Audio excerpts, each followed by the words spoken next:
Hello everyone, supercharge video series में एक बार फिर से आप सभी का स्वागत है। आज का हमारा टॉपिक है भारत का भूगोल। जब हम भूगोल को पढ़ते हैं तो यहाँ पर दो पार्ट में डिवाइड करके मूलतः पढ़ते हैं, एक भारत का भूगोल, एक विश्व का भूगोल। इसके साथ साथ इसमें हम भौतिक भूगोल को भी शामिल करते हैं। भूगोल एक ऐसा विषय वस्तु है जो सबसे ज्यादा तथ्यात्मक और विश्लेषणात्मक रहता है, जिसमें आपको एक कॉन्सेप्ट को समझने के साथ साथ इसका डेटाबेस भी तैयार करना होता है। इसमें भारत के स्तर पर देखा जाए जो टॉपिक हैं वो वैश्विक स्तर पर भी पढ़ने होते हैं, लेकिन सबसे ज्यादा और इंपॉर्टेंट जो पहलू रहते हैं वहां पर देखा जाए तो भारत से संबंधित प्रश्नों की एक स्थिति देखने को मिलती है। प्रारंभिक और मुख्य परीक्षा दोनों में यहाँ पर प्रश्न पूछे जाते रहे हैं। वनडे एग्जाम से लेकर के सिविल सर्विस एग्जाम तक यहाँ पे ज्योग्राफी एक ऐसा विषय वस्तु है जिसमें रुचि रहती है लगातार इसको पढ़ने की और इसके संबंधित इससे जानकारी हासिल करने को लेकर। ज्योग्राफी को पढ़ने को लेकर के हम यहाँ पर देखा है स्टैटिक बेस्ड क्वेश्चन को लेकर के यहाँ पर देखेंगे। पिछले साल के प्रश्नों को भी इसमें शामिल किया गया और रिवीजन को यहाँ पर ऐसा बनाया गया है कि परीक्षा से पहले आप इसे मल्टीपल टाइम रिवीजन के तौर पर इस वीडियो का यूज कर सकें।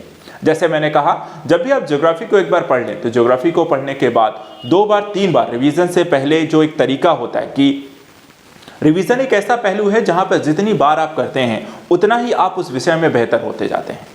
वैसा ही यहाँ पर देखा जाए, जब भी आप एक बार अपने स्तर पर सेल्फ स्टडी कर लेते हैं, उन्हें करने में ज़्यादा टाइम लगता है, डिटेलिंग पर आप ज़्यादा ध्यान देते हैं, लेकिन परीक्षा के समय में यहाँ पर एक ऐसा वीडियो, एक ऐसे कह सकते हैं कि कम समय में रिवीजन करना जिसमें हमारा पूरा रिवीजन भी हो जाए और उन पहलुओं पर भी हमारा ध्यान बना रहे या फैक्चुअल डेटा पर भी, जो कि परीक्षा में यहाँ पर ज़रूरी है। हम उन्हीं तथ्यों को लेकर के इसमें रिवीजन करने जा रहे हैं। हम भारत के भूगोल का चैप्टर वाइज में अध्ययन करेंगे और हर एक टॉपिक को इसमें कवर करेंगे। आपको वीडियो को पूरा देखना है और देखने के साथ साथ एक पहलू ध्यान रखना है कि जितनी बार हो सके आप मैक्सिमम टाइम रिवीजन करें। एग्जाम से पहले जैसा कहा जाता है कि कम से कम 2 से 3 बार रिवीजन करना जरूरी है।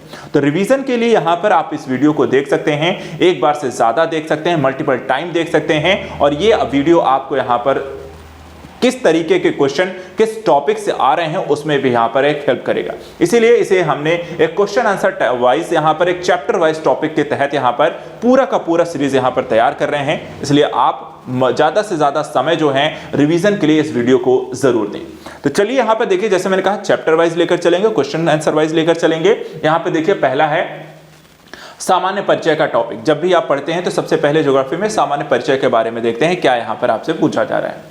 तो चलिए ध्यान से सुनते चलिएगा रिवीजन के पर्पस से। देखिए भौगोलिक स्थिति को लेकर के जो क्वेश्चन जैसे आते हैं, जैसे ही पूछा गया वह राज्य जिसकी सीमा भूटान से यहाँ पर नहीं मिलती है। तो भूगोल जब भी आप पढ़ें तो मैप आपके दिमाग में आना चाहिए। मैप में आप देखें तो भूटान को दिखना चाहिए। भूटान देखा जाए तो भारत में देखा जाए तो यहाँ पर उत्तर भारतीय राज्यों में या कैसे उत्तर पूर्वी यहाँ पर राज्यों में कौन से क्षेत्र से यहाँ पर नहीं मिलता है, तो मेघालय से आपको यहाँ पर नहीं मिलता है। ठीक है, ऑप्शन है बेसिकली आपको 4-5 ऑप्शन दे दिए गए। आपको ये पता होना भैया भूटान है, ठीक है, तो भूटान की जो सीमा है वो आपको कहाँ कहाँ किस क्षेत्र से लग रही है, तो वो अगर आपको यहाँ पर पता है तो आप आसानी से इसका आंसर दे सकते हैं। इसी तरह भारत का राज्य तटरेखा पर स्थित है। तो किस तटरेखा पर स्थित है, तो यहाँ पर आपको देखिए कितने सारे राज्य हैं, 9 राज्य हैं, जो कि आपको गुजरात से लेकर पश्चिम बंगाल तक की जो सीमाएं हैं राज्य हैं वहां पर एक क्रमबद्ध तरीके से आप उसे देख सकते हैं। इसी तरह कर्क रेखा कितने राज्यों से होकर के गुजरती है, तो यहाँ पर आप देखिए यहाँ पे त्रिपुरा, मिजोरम, पश्चिम बंगाल सहित यहाँ पर टोटल 8 राज्यों से होकर यहाँ पर गुजरती है। इसी तरह आगरा और दार्जिलिंग एक ही अक्षांश पर स्थित हैं, किंतु जनवरी से आगरा का तापमान जो है 16 डिग्री सेल्सियस तथा दार्जिलिंग का यहाँ पर जो होता है वो कितना रह जाता है, मात्र 4 डिग्री सेल्सियस यहाँ पर है। तो ये स्थिति भी आपको ध्यान रखना है। दोनों एक ही अक्षांश पर होने के साथ साथ यहाँ पे तापमान में आपको मूल अंतर दिखाई देता है ऊंचाई इत्यादि के कारण। इसके कारण संसार का लगभग 2.4% क्षेत्र आता है। मतलब जो दायरा है भारत का, यहाँ पर पूछा गया कि एक भौगोलिक जो क्षेत्र है भारत का विश्व का कितने परसेंट है, तो 2.4% है। इसी तरह भारतीय उपमहाद्वीप का वह देश जहां राष्ट्रपति प्रणाली का शासन है, वहां पर आपको देखा जाए तो श्रीलंका है, जहां पर एक ऐसा देश, नहीं तो आप भारत में देखें, पाकिस्तान में देखें, बांग्लादेश में देखें, नेपाल में देखें, हर जगह क्या है कि आपको प्रधानमंत्री का शासन है यहाँ पर। लेकिन श्रीलंका एक ऐसा देश है जहां पर हम देखें तो राष्ट्रपति शासन आपको देखने को मिलता है। इसके अलावा भारत में आप कन्याकुमारी अवस्थित है। कन्याकुमारी कहाँ स्थित है, भूमध्य रेखा के उत्तर में देखा जाए तो आपको कन्याकुमारी की स्थिति देखने को मिलती है। ये सारी चीजें क्या है, ज्योग्राफिकल है। ज्योग्राफी में सबसे एक अच्छी जो पहलू आपको देखने को मिलती है वो है आपका पहलू है मैप। मैप के साथ अगर आप इन चीजों को पढ़ें, ये सारे जो क्वेश्चन है ये मैप बेस्ड क्वेश्चन है। आपको मैप अगर आपके पास है, इन क्वेश्चन को हल करने का हमेशा दिमाग में रहने का सबसे अच्छा तरीका है मैप में देखो भूटान की सीमाएं किन किन राज्यों से लगती हैं, किस अंतर्राष्ट्रीय सीमाएं लगती हैं, या फिर हम कहें भारत की तटरेखा में कौन कौन से राज्य आते हैं, या फिर आपको कर्क रेखा कहाँ से गुजरती है, किन किन राज्यों से होकर गुजरती है। तो ये क्या है, मैप बेस्ड क्वेश्चन है। मैप जरूर अध्ययन करिए, ज्योग्राफी को लेकर के सबसे अच्छा तरीका होता है। मैप बेस्ड सीरीज भी हम यहाँ पर लेकर आएंगे ज्योग्राफी को लेकर, जिसमें सारे टॉपिक्स को हम मैप बेस्ड भी कवर करेंगे। फिलहाल यहाँ पर क्योंकि एग्जाम है, वहां पर एक स्टैट बेसिस क्वेश्चन ज्यादा जरूरी है, तो उनको हम यहाँ पर करने वाले हैं। इसी तरह प्रायद्वीपीय भारत का सबसे जो दक्षिणी बिंदु है, कन्याकुमारी जो है स्थित है आपको भूमध्य रेखा के उत्तर में स्थित है। वह एक शहर जो कर्क रेखा के एकदम आपको समीप है तो कोलकाता है। भारत का वह नगर, देखिए यहां पर आपको जो क्वेश्चन होगा ये बेसिकली ऑप्शन आपको आ सकता है, उस ऑप्शन के बेसिस पे यहां पे आंसर है। तो वहां पर आपको सभी जो भी शहर आते हैं, राज्य आते हैं, तो उनकी समीपता स्थिति जो होती है वो क्वेश्चन के बेसिस पे बदल सकती है, ठीक है। तो उसको यहां पे जरूर ध्यान देना है। कर्क रेखा से निकटतम दूरी पर स्थित जो नगर है यहाँ पे गांधीनगर है। भारत का वह नगर जो कर्क रेखा के सबसे नजदीक है तो उदयपुर यहाँ पर आपका त्रिपुरा है। इसी तरह वह भारतीय राज्य जो कर्क रेखा के उत्तर में स्थित है वो है आपका मणिपुर। तो मणिपुर देखा जाए शहरों के नाम भी, राज्यों के नाम भी, उत्तर में कौन है, दक्षिण में कौन है, समीप कौन है, दूर कौन है, इस तरीके देखा जाए कर्क रेखा को लेकर काफी क्वेश्चन बनते हैं। तो यहां पर आपको ध्यान रखना है, ये देखिए कितने तरीके के क्वेश्चन सिर्फ कर्क रेखा पे बेस्ड बने। तो कर्क रेखा के बारे में आप जब भी पढ़ें रिवीजन करते समय उसको ध्यान रखना है। इसी तरह कितने भारतीय प्रदेशों से होकर कर्क रेखा यहां पर गुजरती है, तो जैसा मैंने कहा 8 राज्यों से होकर गुजरती है। क्वेश्चन ये भी हो सकता है 8 राज्य कौन से हैं, तो उसका आंसर आप कमेंट बॉक्स में यहां पर जरूर बताएं।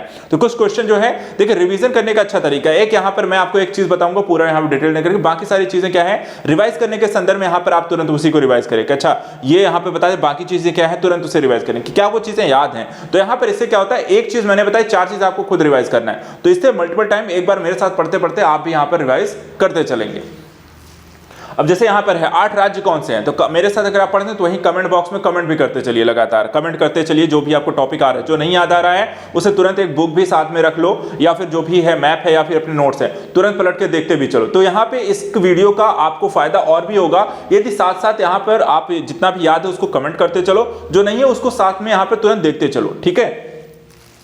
80 डिग्री पूर्वी देशांतर और कर्क रेखा का मिलन बिंदु कौन सा है, तो यहां पर देखिए मध्य प्रदेश जो है, यहां पर दोनों ही चीजें आपको आकर मिलती हैं।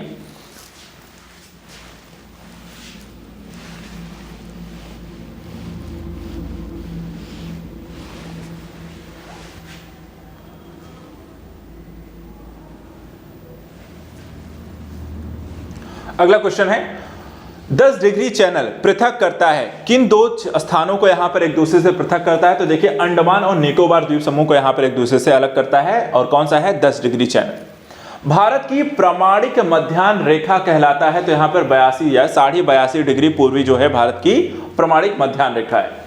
यदि भारत मानक समय याम्योत्तर पर मध्याह्न है तो 120 डिग्री पूर्वी देशांतर स्थानीय समय क्या होगा, तो यहां पर क्या टाइम होगा उस समय 14:30 होगा।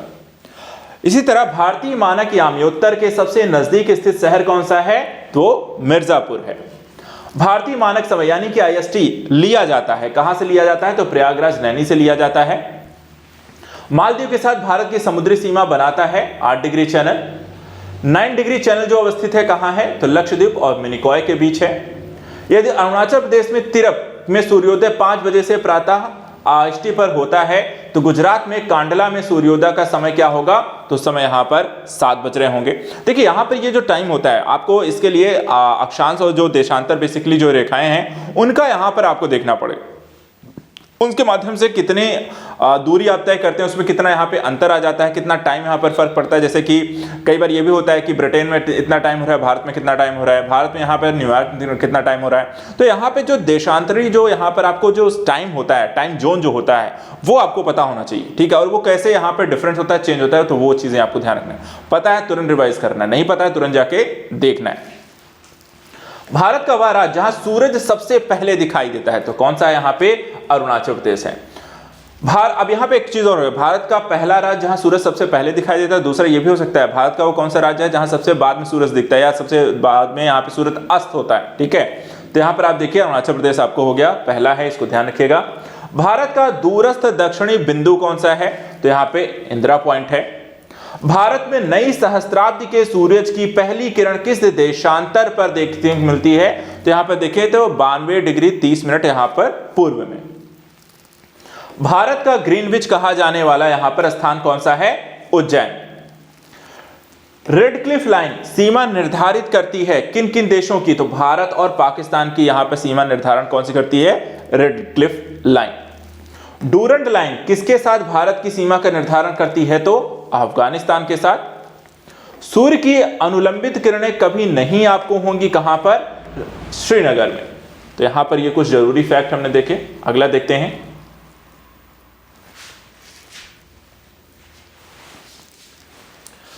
यदि अरुणाचल प्रदेश में सूर्योदय का समय 5 बजे है तो सौराष्ट्र में सूर्योदय का समय यहां पे क्या होगा? तो यहां पे संभावित 7 AM, यानी कि करीब 2 घंटे का अंतर है टोटल यहां पर अरुणाचल से लेकर के आपको यहां पर गुजरात तक के मध्य में। भारत का प्राचीनतम भाग देखा जाए कौन सा है? दक्कन का पठार। तो यहां पर पहला चैप्टर यहां पर हमने देखा कि भारत के सीमावर्ती संबंधी जो यहां पर सीमाओं को लेकर है, भौगोलिक स्थिति को लेकर है, वो हमने देखा। इसी तरह संघ एवं राज्य क्षेत्रों को लेकर के टॉपिक्स जो आता है, इसमें आपको कई सारे यहां पर आपको क्वेश्चन बनते हैं। इन क्वेश्चंस में आपको किस तरीके के टॉपिक्स आते हैं उनको ध्यान दीजिएगा। जैसे कि भारत का वह राज्य जिसकी तटरेखा सबसे लंबी है कौन सा है? गुजरात है। सिलवासा किसकी राजधानी है? तो यहां पर देखें दादरा एवं नगर हवेली की है। भारत का सबसे बड़ा संघ राज्य जनसंख्या के आधार पर कौन सा है? तो दिल्ली है। इसी तरह सारनाथ कहां स्थित है? तो उत्तर प्रदेश में है। भारत के केंद्र शासित प्रदेशों में से क्षेत्रफल में सबसे बड़ा कौन सा है? तो यहां पे देखिए लद्दाख है, 69,146 किलोमीटर। इसी तरह उत्तर पूर्व की 7 बहनों के परिवार में 8वीं बहन सम्मिलित की जाती है जब हम इसमें सिक्किम को शामिल कर लेते हैं। वह राज्य जो 3 तरफ से यहां पर बांग्लादेश से घिरा है तो वो भी देखा जाए तो त्रिपुरा है। भारत का सबसे छोटा क्षेत्रफल की दृश्य केंद्र शासित प्रदेश देखा जाए तो आपको लक्षद्वीप है। और वह शहर या नगर जो भारत के किसी राज्य की राजधानी नहीं है तो देखा जाए तो गुवाहाटी है। तो संघ एवं राज्य क्षेत्र को लेकर के एक चीज ध्यान रखिएगा, यहां पर आपको इसके लिए भी मैप बेस्ड चीजें हैं। मैपिंग में आपको सीमाएं आपको सबसे ज्यादा पूछे जाने वाला एक टॉपिक हमेशा से रहता है, जिसमें भारत की अंतर्राष्ट्रीय सीमाओं के साथ साथ राज्यों की सीमाएं किसके साथ कहां लगती हैं, किसका उनसे सीमा निर्धारण करती हैं, वो भी होती है। इन सीमा के निर्धारण को लेकर अगर कोई नाम है तो वो भी आपको यहां पर पूछा जाएगा। इन पहलुओं को लेकर के रिविजन जरूर करें। चलिए अब यहां पर अगर हम देखें सीमावर्ती देशों को लेकर के कुछ अन्य तथ्यों की जानकारी भी यहां पर ले लेते हैं। देखिए मैकमोहन रेखा जो है सीमा का निर्धारण करती है भारत एवं चीन के बीच। भारत के वे राज्य व संघ जो पाकिस्तान से सीमा बनाते हैं, कौन कौन से राज्य जो है पाकिस्तान के साथ सीमा साझा करते हैं? पंजाब, जम्मू कश्मीर, राजस्थान और गुजरात। तो 4 राज्यों के साथ पाकिस्तान के साथ हम सीमा साझा करते हैं। भारत का वह राज्य जिसके 3 तरफ यहाँ पे अंतर्राष्ट्रीय सीमाएं हैं तो अभी हमने देखा वो त्रिपुरा है। वह राज्य, अब ये बताइए अच्छा त्रिपुरा किन किन से घिरा हुआ है? 3 तरफ जो अंतर्राष्ट्रीय सीमा है वो किससे घिरी हुई है? म्यांमार सीमा के सहारे भारतीय राज्यों को वह राज्य जिसकी सीमा बांग्लादेश म्यांमार से यहां पे लगी हुई तो मिजोरम है।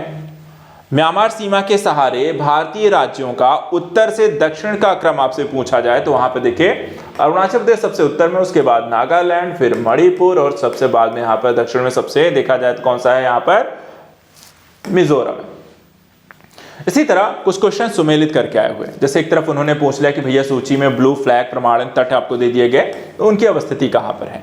जैसे कि एक है यहां पर घोघला जो कि दीव में पड़ता है, कासरकोड कर्नाटक में है, कप्पड़ केरल में है, तो ऋषिकोंडा आपका आंध्र प्रदेश में पड़ने वाले यहाँ पे ब्लू लैगून यहाँ पर आपके तट हैं। भारत के प्रादेशिक जल क्षेत्र का विस्तार देखा जाए तट से करीब 12 समुद्री मील तक यहाँ पर होता है। भारत का वह राज्य जिससे कर्क रेखा यहाँ पे नहीं गुजरती है तो मणिपुर में देखा ऐसा कुछ यहाँ पर आपको देखने को नहीं मिलेगा। इसी तरह सुमेलित करने को लेकर दिया गया है, देखा जाए एक तरफ यहाँ पे कुछ चंडीगढ़, शांतिनिकेतन, धनबाद और आबू कुछ क्षेत्र दिए गए हैं, स्थानीय क्षेत्र हैं, और दूसरी तरफ यहाँ पर देखा है वो किस रूप में यहाँ पर फेमस है वो पूछा गया। तो देखिए चंडीगढ़ जो है एक प्रशासनिक नगर है अभी भी देखा जाए तो मूल रूप से हरियाणा और पंजाब का। शांति निकेतन देखा जाए तो आपको एक शैक्षिक नगर के तौर पर यहाँ पर है। धनबाद जो है खनन नगर के तौर पर फेमस है, तो आबू जो है पर्यटन नगर के तौर पर आपको फेमस है। तो इस तरह कई उपनाम यहाँ पर एक तरीके से कह सकते हैं जो कि यहाँ पर किसी शहर के क्षेत्र के यहाँ पर है, उनको यहाँ पर पूछा जा रहा है। चलिए अगले चैप्टर में प्रवेश करते हैं। अब बात करेंगे अगला जो चैप्टर है भूगोल, भारत के भूगोल में पर्वतीय, पठारी एवं मैदानी क्षेत्रों को लेकर के। तो पहले यहाँ पे पर्वत और पहाड़ों को लेकर के देखिए जो क्वेश्चन आपसे पूछे गए हैं, जैसे कि एक तरफ सूची दी गई है जो दर्रे हैं और दूसरी तरफ यहाँ पे दी गई है आपको राज्य और केंद्र शासित प्रदेश है। दर्रों को लेकर बहुत सारे क्वेश्चन आपके एग्जाम में आते हैं, जैसे कि देवसा जो दर्रा है हिमाचल पड़ता है, नीति दर्रा उत्तराखंड में है, चांगला दर्रा यहाँ पर आपको लद्दाख में है और बनिहाल दर्रा जो है जम्मू कश्मीर में है। तो दर्रे एक ऐसा टॉपिक है जो कि यहाँ पर आपको पता होना चाहिए और अच्छे से पता होना चाहिए। दर्रों को लेकर कई तरह के क्वेश्चन बनते हैं। आपको रिवीजन कराने से पहले मैं कुछ क्वेश्चन के बारे में बता भी देता हूँ। जब भी आप भूगोल में, ज्योग्राफी में आप दर्रों के बारे में पढ़ें तो दर्रे सबसे पहले कहाँ है, पहली चीज कितने दर्रे किस राज्य में हैं, दूसरी चीज, तीसरा यहां पर आपको ध्यान रखना है दर्रा जो है किन से किस क्षेत्रों को यहां पर जोड़ता है, यह भी आपको यहां पर ध्यान रखना है। ये 2 से 3 तरह के क्वेश्चन है जो कि आपको दर्रों को लेकर के बनते हैं, इसलिए यहां पर दर्रे पढ़ते समय इस चीज का ध्यान रखें। और हाँ, मैप में पढ़ें, दर्रों को हमेशा मैप में पढ़ें, वो आपको हमेशा रिवाइज रहेगा। चलिए बात करते हैं डोडा बेट्टा। डोडा बेट्टा चोटी जो है पहाड़ी जो श्रृंखला पर स्थित है, किस पहाड़ी पर है, तो नीलगिरी पहाड़ी पर आपको है डोडा बेट्टी चोटी है। उत्तराखंड के बागेश्वर जिले में स्थित है, हिमालय में त्रिशूल शिखर आपको देखा जाए तो स्थित है।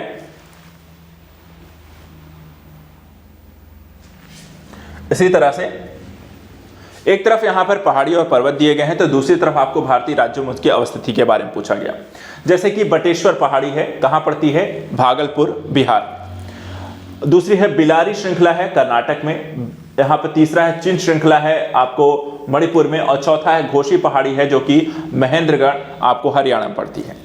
ऐसा ही है कुछ भारत के राज्य और वहां पर उस राज्य की सबसे ऊंची चोटी के बारे में आपसे पूछा जाए तो यहां पर जैसे कि कुछ एग्जांपल मैं देता हूं, जैसे तमिलनाडु की सबसे ऊंची चोटी जो है डोडा बेट्टी चोटी है नीलगिरी पहाड़ी पर। राजस्थान जो है गुरु शिखर चोटी पड़ती है। नागालैंड की सबसे ऊंची चोटी जो है सारामती चोटी है और मध्य प्रदेश की सबसे ऊंची चोटी जो है वो कौन सी है, धूपगढ़ी चोटी है। अब यहां पर आपके लिए जैसे कि अगर मैं क्वेश्चन पूछूं रिवाइज करने के संदर्भ में, अगर आपको पता है रिवाइज भी करते चलिए मेरे साथ। अब यहां पर मैं आपको बोल दूं इन चोटियों की ऊंचाई कितनी है, क्या आपको पता है, डेटा क्या है कि कौन कितनी ऊंची, 1000, 2000, 1500, 2500, कौन कितनी चोटी यहां पर ऊंची है, क्या आपको पता है इनमें से? अगर पता है तो जरूर कमेंट में बताएं। अगला देखिए गुरला मंदाता शिखर कहां स्थित है। गुरला मंदाता शिखर देखा है तो हिमालय पर आपको स्थित है। भारत की सबसे दक्षिणी पहाड़ी श्रृंखला है तो यहां पर देखिए इलायची जो कार्डेमम यहां पर पहाड़ी में आपको पड़ती है। जम्मू कश्मीर केंद्र शासित प्रदेश की नहीं सबसे लंबी पर्वत श्रृंखला जो है वो कौन सी है, यहां पर आपको पीर पंजाल जो श्रृंखला है जम्मू कश्मीर केंद्र शासित प्रदेश की यहां पर सबसे लंबी यहां पर पर्वत श्रृंखला है।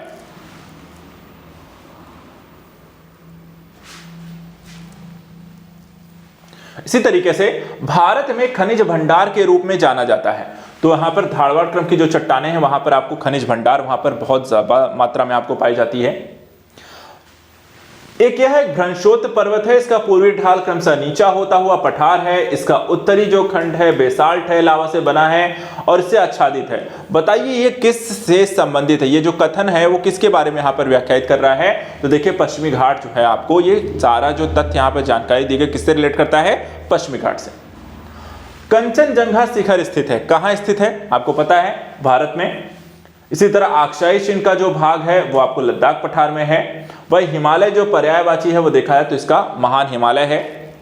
पीर पंजाल जो श्रेणी पाई जाती है वो आपको जम्मू कश्मीर में है। कुल्लू घाटी जिन पर्वत श्रेणी के बीच स्थित है वो कौन कौन सी है, धौलाधर और पीर पंजाल के मध्य यहाँ पर स्थित एक घाटी है जिसको हम कुल्लू घाटी कहते हैं। इसी तरह उत्तर प्रदेशी हिमाचल का सर्वोच्च जो शिखर है वो कौन सा है, तो यहाँ पे नंदा देवी है। बे पहाड़ियों का पूर्वी घाट एवं पश्चिमी घाट के मिलन स्थल को बनाती है, क्या बनाती है, तो यहां पर आप देखें तो नीलगिरी जो पहाड़ियां हैं ये उसे बनाती हैं। इसी तरह कार्डमम पहाड़ियां जिनकी सीमाओं पर स्थित है वे हैं यहां पर केरल और तमिलनाडु हैं। भारतीय प्रायद्वीप की सबसे ऊंची चोटी कौन सी है, तो यहां पर आप देखें अनाईमुडी है जो उसकी सबसे ऊंची चोटी है। नंगा पर्वत आपको कहां अवस्थित है, तो नंगा पर्वत देखा है तो जम्मू एवं कश्मीर में आपको इसकी अवस्थिति देखने को मिलती है। लघु हिमकाल माना जाता है, लघु हिमकाल देखा जाए तो 1650 ईस्वी से लेकर 1870 ईस्वी तक यहां पर आपको माना जाएगा। इसी तरह अंडमान और निकोबार द्वीप समूह में सबसे अधिक ऊंचाई वाली जो चोटी है उसको हम कहते हैं सैडल पीक। अंडमान निकोबार की सबसे ऊंची चोटी जो है सैडल पीक है। और कुल्लू घाटी पर्वत श्रेणी के यहां पर देखा है तो धौराधल और पीर पंजाल के मध्य यहां पर आपको स्थित है। अगला टॉपिक, अगला देखिए यहां पे पूछा गया सबसे नवीन पर्वत श्रेणी कौन सी है, तो यहां पर इसका आंसर हो गया शिवालिक हो गया। धौलाधर और पीर पंजाल की महत्वपूर्ण श्रेणियां जो अवस्थित हैं किस हिमालय में स्थित हैं, तो लघु हिमालय के अंतर्गत आपको देखने को मिलती हैं। इसी तरह नर्मदा और तापी जो नदियां हैं इनके यहां पर देखा ये मध्य किसके मध्य स्थित है, तो यहां पर आपको सतपुड़ा पहाड़ियों से होकर यहां पर आपको बहती हुई दिखाई देती है, यानी कि सतपुड़ा पहाड़ियों के मध्य यहां पर आपको नर्मदा और तापी नदियां यहां पर देखने को मिलती हैं। इसी तरह कुछ राज्यों की सबसे ऊंची चोटियों को लेकर के यहां पर एक बार फिर से रिवाइज कर लीजिए। जैसे केरल की सबसे ऊंची चोटी है अनाईमुडी, नागालैंड की सारामती, उत्तराखंड की नंदा देवी और तमिलनाडु की यहां पे डोडा बेट्टा है। इसी तरह कुछ यहां पर आपको देखा जाए तो जैसे कि कुछ और पर्वत चोटियां किन राज्य में पड़ती हैं, जैसे कि नोकरेक है आपको मेघालय में है, अगस्तमलाई है केरल में है, नंदा देवी उत्तराखंड की और देहांग देबांग आपको देखा है तो अरुणाचल प्रदेश में यहां पर आपको पड़ती हैं।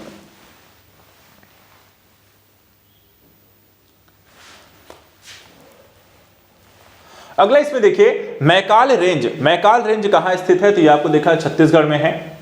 जास्कर और लद्दाख जो पर्वत श्रेणियों के मध्य जो स्थित क्षेत्र है उसका नाम लेह है। पठारी क्षेत्रों को लेकर मैदानी क्षेत्रों को लेकर भी कुछ क्वेश्चन है, जैसे कि दंडकारण्य आपको कहां अवस्थित है, तो यहाँ पे छत्तीसगढ़ उड़ीसा में स्थित है। मेघालय का पठार कहां आता है, तो प्रायद्वीपीय खंड के अंतर्गत। और राजस्थान इसी तरह देखा है तो राजस्थान मरुस्थल अथवा थार मरुस्थल जो है वो कब का है, तो प्लीस्टोसीन एवं अभिनव जमाव के कारण यहां पर आपको राजस्थान मरुस्थल या थार मरुस्थल बना है। और उत्तर भारत में उप हिमालय क्षेत्र के सहारे फैले समतल मैदान को क्या कहा जाता है, तो उसे भाबर कहा जाता है। तो इसी तरह अगर आपसे पूछा है खादर क्या होती है, ठीक है, बांगर क्या होती है, तो यहां पर इसका आंसर आप जरूर दीजिए खादर और बांगर क्या है। रिवीजन के संदर्भ से यहां पर कुछ क्वेश्चन में बीच में पूछता चल रहा हूं ताकि आप उसे रिवाइज भी करते चलो साथ साथ, ठीक है। वीडियो को आप पॉज कर सकते हैं, देख सकते हैं, ठीक है। आगे चलते हैं। अब यहाँ पे देखिए बात करते हैं अपवाह तंत्र की। अगले चैप्टर में प्रवेश करते हैं। अपवाह तंत्र को लेकर के भारत में नदियों के बारे में पूछा जाता है। भारत की जो प्रमुख नदियां, चाहे वो सिंधु नदी बेसिन है, आपको ब्रह्मपुत्र नदी बेसिन है, गंगा नदी बेसिन है और साथ ही साथ यहाँ पे प्रायद्वीपीय जो नदियां हैं, उनको लेकर के काफी सारे प्रश्न आपके एग्जाम में पूछे गए हैं। जैसे कि पंचनद में सम्मिलित नहीं है, तो पंचनद में देखा है सम्मिलित नहीं है, आपको सिंधु नहीं है। इसी तरह सिंधु नदी का उद्गम कहां है, तो सिंधु नदी का उद्गम जो है कैलाश श्रृंखला के अंतर्गत आता है। यह वह नदी जो हिमालय की तीनों श्रेणियों को आर पार काटती है उसका नाम है क्या है, सतलज है। इसी तरह दूध गंगा नदी की अवस्थिति कहां है, तो दूध गंगा नदी जम्मू एवं कश्मीर में पड़ती है। किशन गंगा एक सहायक नदी है, देखा जाए तो आपको किसकी है, झेलम की है।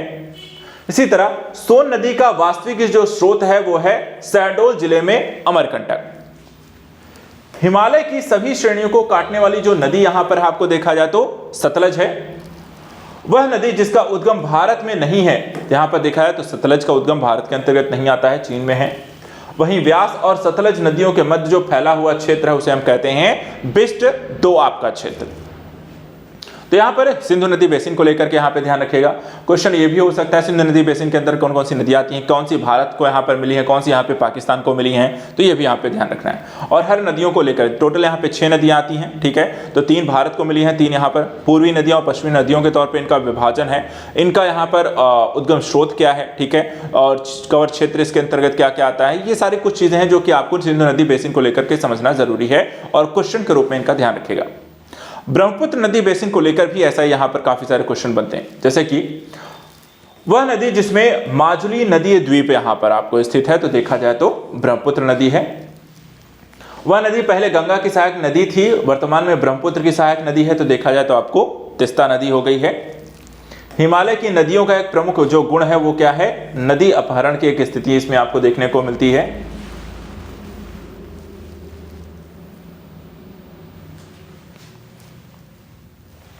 अगला देखिए, वह नदी जिसके स्रोत बिंदु पॉइंट ऑफ बिगिनिंग लगभग एक ही है, तो देखा है तो ब्रह्मपुत्र और सिंधु का लगभग आपको देखा जाए तो स्रोत एक ही जगह से निकलता है। स्रोत कौन सा है दोनों का बताइए।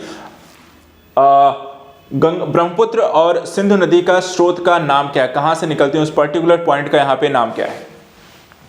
इसी तरह गंगा बेसिन के बारे में देखें, जो क्वेश्चन आपको बनते हैं, जैसे कि भारतीय गंगा नदी बेसिन का हिस्सा नहीं है। क्या नहीं है? तो जोंक नदी जो है इसका हिस्सा नहीं है। तो आप ये बताइए जोंक नदी किसका यहाँ पर हिस्सा है, रिवाइज कराना मुझे आपको। देखिए यहाँ पे हर चीज, फरक्का के बाद गंगा नदी की प्रमुख धारा का नाम क्या है? तो देखा जाए तो आपको पद्मा नदी यहाँ पर इसकी मुख्य धारा है। वह स्थान जहां भागीरथी और अलकनंदा नदियां मिलती हैं, तो वहां पर आपको देखें तो देवप्रयाग आपको मिलती हैं।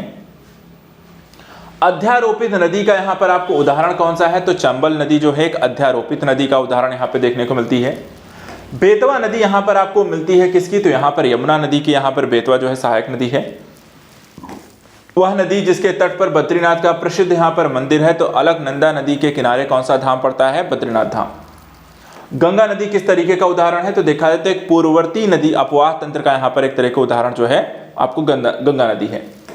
वह नदी जो अपने मार्ग में परिवर्तन करने के लिए कुख्यात है, तो यहाँ पर देखा है तो कोसी नदी जो है लगातार अपने मार्ग को परिवर्तित करती रहती है।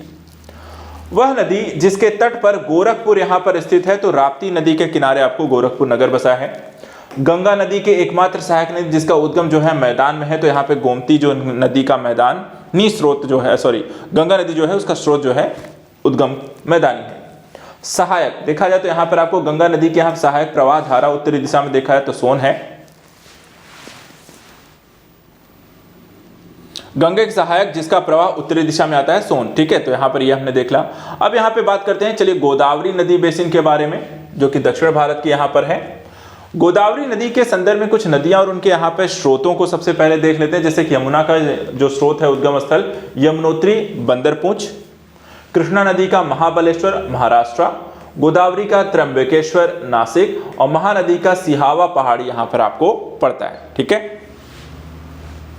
इसी तरह जिन राज्यों से होकर के गोदावरी नदी बहती है वो कौन कौन से हैं? तो देखिए महाराष्ट्र से होते हुए कर्नाटक, उड़ीसा, आंध्र प्रदेश तक यहाँ पर आपको ये बहती है। भारत की सबसे लंबी प्रायद्वीपीय नदी कौन सी है? तो गोदावरी नदी ही सबसे भारत की प्रायद्वीपीय नदियों में सबसे लंबी है। भारतीय नदियों में जलग्रहण क्षेत्र किसका सर्वाधिक है? तो देखा जाए तो गोदावरी नदी का जलग्रहण क्षेत्र सबसे ज्यादा है। वहीं कृष्णा बेसिन में को लेकर, कृष्णा नदी की सहायक नदियों को लेकर के यहाँ पर नहीं है कौन सा? तो यहाँ पर तेल नदी जो इसका सहायक नदी नहीं है। तो कृष्णा नदी का यहाँ पे सहायक नदी कौन सी है, कहाँ से उत्पन्न होता है? कृष्णा और गोदावरी यहाँ पर कृष्णा को लेकर के काफी यहाँ पे विवाद भी दक्षिण भारतीय राज्यों के मध्य देखने को मिलता है, तो वो भी यहाँ पर इसलिए इंपॉर्टेंट हो जाते हैं, इनको यहाँ पर ध्यान रखना है। कृष्णा और कावेरी। चलिए अन्य नदियों के बारे में लेकर के यहाँ पे देखते हैं क्या है क्वेश्चन। जैसे क्वेश्चन आया, एक तरफ सहायक नदियां और उसकी मुख्य नदियों को लेकर के मिलान करना है। मालप्रभा देखा जाए कृष्णा की सहायक नदी है, कावेरी नदी की सहायक नदी हेमावती है, मंजरा जो है सहायक नदी है गोदावरी की, और प्राणहिता जो है गोदावरी की ही यहां पर आपको सहायक नदी है। वह नदी जो भ्रंश घाटी से प्रभावित होती है कौन सी है? तो देखा जाए तो आपको तापी नदी जो है भ्रंश घाटी से प्रवाहित होती है। मुख्य और सहायक नदियों को लेकर के एक बार फिर से क्वेश्चन आया है, जैसे कि गोदावरी वैनगंगा जो है गोदावरी की सहायक नदी है, तवा जो है नर्मदा की सहायक नदी है, दूध गंगा कृष्णा की सहायक नदी है, और हेमावती कावेरी की सहायक नदी है। तो नदियां और उनकी सहायक नदियों को लेकर के अक्सर आपसे एग्जाम में प्रश्न पूछे जाएंगे, तो इसको यहां पर ध्यान रखना है। वह नदी जो मुल्ताई के पवित्र तालाब या टैंक से आपको निकलती है कौन सी है? यहां पर देखा है तो ताप्ती नदी है। कोसी नदी का स्रोत स्थित है, कहां स्थित है? तो माउंट एवरेस्ट के दक्षिण में आपको देखा जाए तो यहां पर इसका मुख्य स्रोत उपलब्ध है। वह नदी घाटी या बेसिन जो क्षेत्रफल की दृष्टि से सबसे बड़ी आपको देखने को मिलती है तो कौन सी है? महानदी जो है इसकी सबसे बड़ी यहां पर आपको नदी है।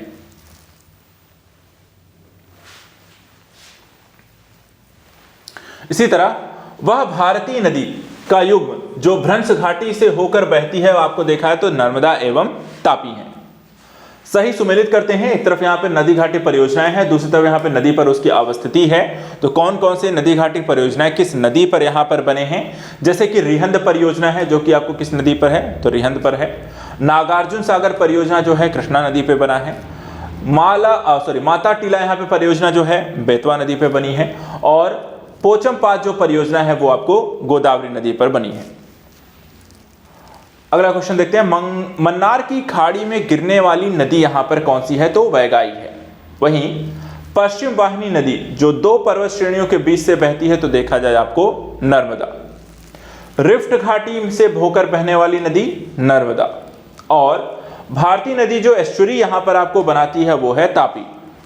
अरब सागर में गिरने वाली नदी है देखा जाए तो वो भी है आपकी तापी। तो यहां पर नदियों को लेकर के हमने यहां पर काफी सारे यहां पर आपको प्रश्न बनते हुए देख रहे हैं। अभी और भी प्रश्न यहां पर नदियों को लेकर के ही हैं, आइए देखते हैं।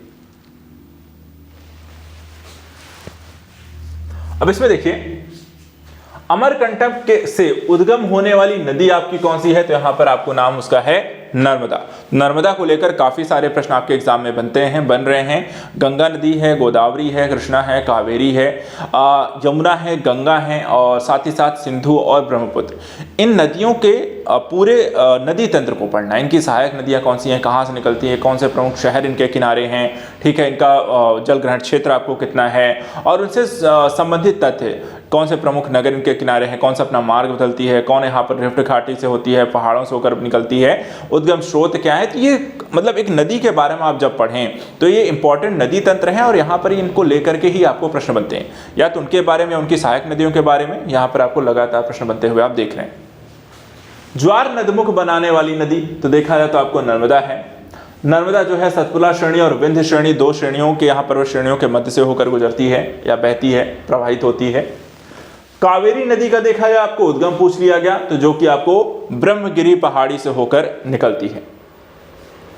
वह नदी जिसका देखो उपनाम भी जोड़ लिए जाते हैं कि दक्षिण की गंगा किसे कहा जाता है, तो दक्षिण की गंगा आपको कावेरी है। दामोदर जिसकी सहायक नदी है हुगली, और भारत की वह नदी जिसे जैविक मरुस्थल कहा जाता है तो वो है आपका दामोदर। दक्षिण भारत की नदियों में प्रमुख रूप से देखा जाए तो अपवाह तंत्र कौन सा रखती है, तो वृक्षनुमा। आपको मोस्टली आपको अपवाह तंत्र कैसा मिलता है दक्षिण भारतीय नदियों का, वृक्ष की आकृति का। दो राज्यों में पहली बार दो नदियों को जोड़ने की परियोजना के संबंध में यहाँ पे समझौते या स्मृति पत्र पर हस्ताक्षर किए गए हैं, उन राज्यों का यहाँ पर नाम बताना है। तो देखा जाए तो उत्तर प्रदेश और मध्य प्रदेश के मध्य केन और बेतवा दो नदियों को यहाँ पर जोड़ने का प्रस्ताव यहाँ पर हस्ताक्षर कर दिए गए। इसी तरह हगरी जो है वो सहायक नदी हुगली है यहाँ पर आपको तुंगभद्रा की। संकोच नदी सीमा यहाँ पर बनाती है आसाम और अरुणाचल के बीच, यहाँ पर आपको देखने को मिलता है। वह नदी जो उड़ीसा में अपना डेल्टा बनाती है, ठीक है, कौन सी नदी है, तो महानदी जो है आपको डेल्टा का निर्माण करती है उड़ीसा में। दक्कन के पठार की नदियों का जो प्रवाह है वो है आपको पश्चिम से पूर्व की ओर यहां पर आपको देखने को मिलता है।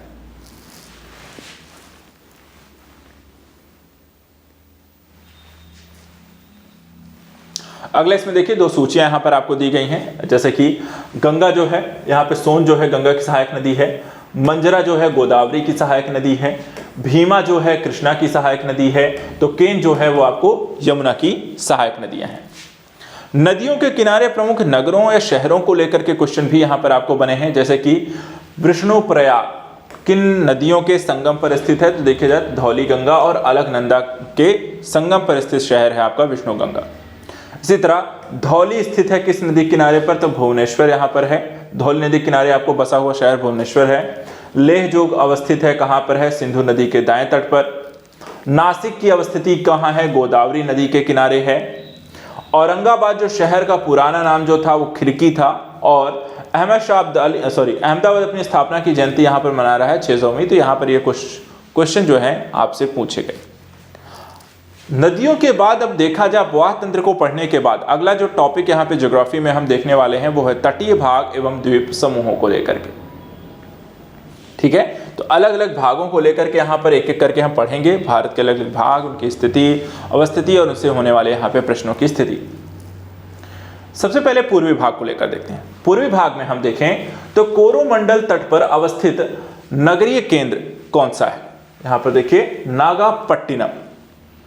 दूसरा देखते हैं कृष्णा, डेल्टा एवं कैप कमोरिन के मध्य जो स्थित तट है उसको हम कहते हैं कोरोमंडल तट।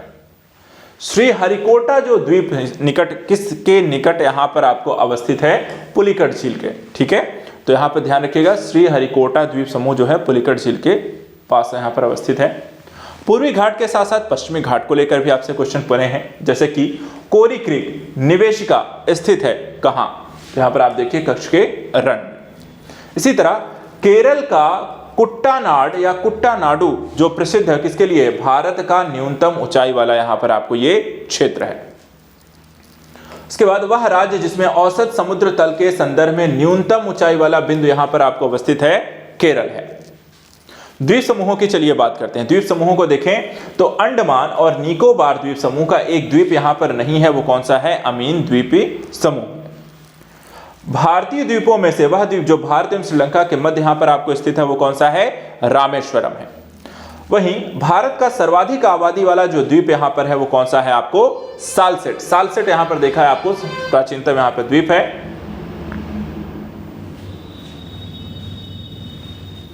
इसके बाद पाक की खाड़ी अवस्थित है कहां? तो मन्नार की खाड़ी तथा बंगाल की खाड़ी के बीच यहां पर आपको अवस्थिति इसकी मिलती है। वेलिकोंडा समूह किसका संरचनात्मक यहां पर हिस्सा है? तो आपको पूर्वी घाट का।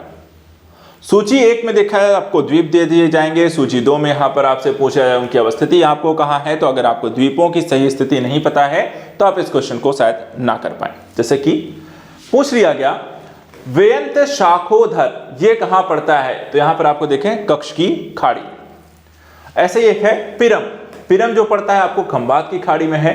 द्वारका जो है आपको अरब सागर के तट पर, और दीव जो है वो आपको काठियावाड़ यहां पर आपको तट पर पड़ता है। अगला देखिए भारत में बैरन ज्वालामुखी जो द्वीप है कहां है? तो ये देखिए अंडमान द्वीप समूह में आपको इसकी अवस्थिति देखने को मिलती है। वह द्वीप जो भारतीय तट रेखा की सुदूरवर्ती द्वीप श्रेणी में यहां पर आपको आता है वो कौन सा है? मिनिकॉय। अगला देखिए केरल तट को इस नाम से भी यहां पर जाना जाता है। तो केरल तट को हम क्या कहते हैं? मालाबार तट।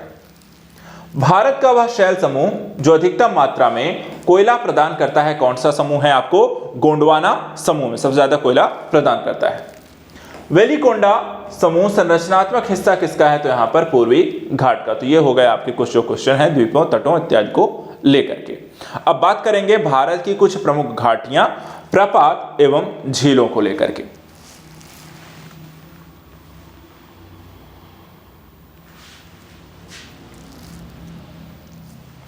यहां पे देखिए घाटियों को लेकर के सबसे पहले यहां पर रिवीजन करते हैं। वह हिमनद जो नुब्रा घाटी में आपको स्थित है कौन सा है? यहां पे देखिए सियाचिन है। इसके बाद चित्रकूट जलप्रपात आपको अवस्थित है कहां है? तो देखिए यहां पर आपको छत्तीसगढ़ में है। इसी तरह सियाचिन ग्लेशियर विवाद का विषय है क्या है? तो भारत पाकिस्तान के बीच की यहां पर स्थिति जो है वो विवाद का विषय है। इसके बाद सबसे बड़ा जो हिमनद है वो कौन सा है? तो सबसे बड़ा हिमनद देखा जाए तो आपको सियाचिन है। इसी तरह फूलों की घाटी अवस्थित है। फूलों की घाटी जो अवस्थित है आपको देखा जाए तो उत्तराखंड में। वह हिमनद जो उत्तराखंड के कुमाऊं प्रक्षेत्र में आपको अवस्थित है वो कौन सा है? मिलाम। भारत का लगभग 2/3 जो कोयला पाया जाता है वो कहां पाया जाता है? आपको दामोदर घाटी में। इसी तरह प्रपात को लेकर भी जो क्वेश्चन आपसे पूछे गए हैं, जैसे कि एक तरफ आपको जलप्रपात दे दिया गया सूची में, दूसरी तरफ आपको नदी इत्यादि दे दी गई। जैसे कि देखा जाए शिव सुंदरम जलप्रपात जो है कावेरी नदी पे बनता है। जोग जलप्रपात जो है शरावती नदी पर है। वट्टापराई जलप्रपात आपको पछयार नदी पर है। तो धुआंधार जलप्रपात आपको नर्मदा नदी पर आपको बनते हैं। इसी तरह बड़ा घाघ प्रपात आपको देखा है तो बूढ़ा नदी पर आपको बनाता है। तो यहां पर ये कुछ आपको प्रमुख जलप्रपातों को लेकर के हैं। इसी तरह हम देखें तो आपको कुछ राज्य और गर्म झरने हैं, जैसे कि हिमाचल प्रदेश में आपको मणिकर्ण झरना पड़ता है। उड़ीसा में तप्तपानी आपको झरना गर्म झरना है। महाराष्ट्र में व्रजेश्वरी आपको गर्म झरना पड़ता है। तो राजस्थान में नारायणी जो है गर्म झरना पड़ता है। इसी तरह ऊष्मागतिकी थर्मोडायनामिक के रूप में कार्बन का सबसे स्थिर रूप जो है वो ग्रेफाइट यहां पर दिया हुआ है। अब आइए भारत के जलप्रपात अवस्थिति को लेकर कुछ और क्वेश्चन यहां पर पूछे गए हैं। जैसे तरफ कर्नाटक में बरकाना जो जलप्रपात है वो आपको कहां पड़ता है? कर्नाटक में। खंडाधार जलप्रपात उड़ीसा में। तो वाझाचल जलप्रपात आपको केरल में है। वहीं पलानी जलप्रपात आपको देखा जाए तो हिमाचल प्रदेश के अंतर्गत आता है। एक और क्वेश्चन आता है, सर्वाधिक ऊंचाई वाला जलप्रपात कुंचिकल। कुंचिकल भारत में स्थित है कहां पर? तो कर्नाटक राज्य में आपको स्थित है। अब झीलों को लेकर यानी लेक्स को लेकर के भी क्वेश्चन आपको एग्जाम में पूछे गए। कैसे? कि वह झील जो भारत के 2 राज्यों से सीमा साझा करती, क्या आपको पता है कौन सी है? तो यहां पर देखिए पुलिकट झील। कौन से दो राज्यों को सीमा साझा करती है, आप कमेंट में बता सकते हैं। भारतवर्ष में खारे पानी की सबसे बड़ी झील कौन सी है? तो भारतवर्ष में अगर हम देखें तो सांभर जो है यहाँ पर आपको खारे पानी की एक झील है, सबसे बड़ी झील है। भारत के पूर्वी तट पर स्थित सभी बड़ी लैगून झील जो है वो कौन सी? सबसे बड़ी लैगून झील जो है वो आपकी चिल्का झील है। इसी तरह भारत की सबसे बड़ी मीठे पानी की झील कौन सी है? तो खारे पानी के साथ साथ मीठे पानी की जो है वुलर है, खारे पानी की चिल्का है, तो यहां पर आप देख सकते हैं खारे पानी की यहां पर सांभर है और मीठे पानी की यहां पर वुलर है। वह जलाशय या रिजर्वायर जिसमें मध्य प्रदेश में हरसूद नगर जलमग्न हुआ था वो कौन सा है? इंदिरा सागर। रहस्यमय झील कहा जाता है, रहस्यमय झील देखा है तो रूपकुंड जो झील है उसे हम रहस्यमय झील कहते हैं। इसी तरह पंबई की यहां पर जो मीठी नदी यहां पर आपको निकलती है वो है विहार झील। ठीक है, मुंबई की जो मीठी नदी निकलती है वो कहां की है? विहार झील से। चिल्का झील देखा जाए तो आपको उड़ीसा में है, फुलहर झील आपको उत्तर प्रदेश में है।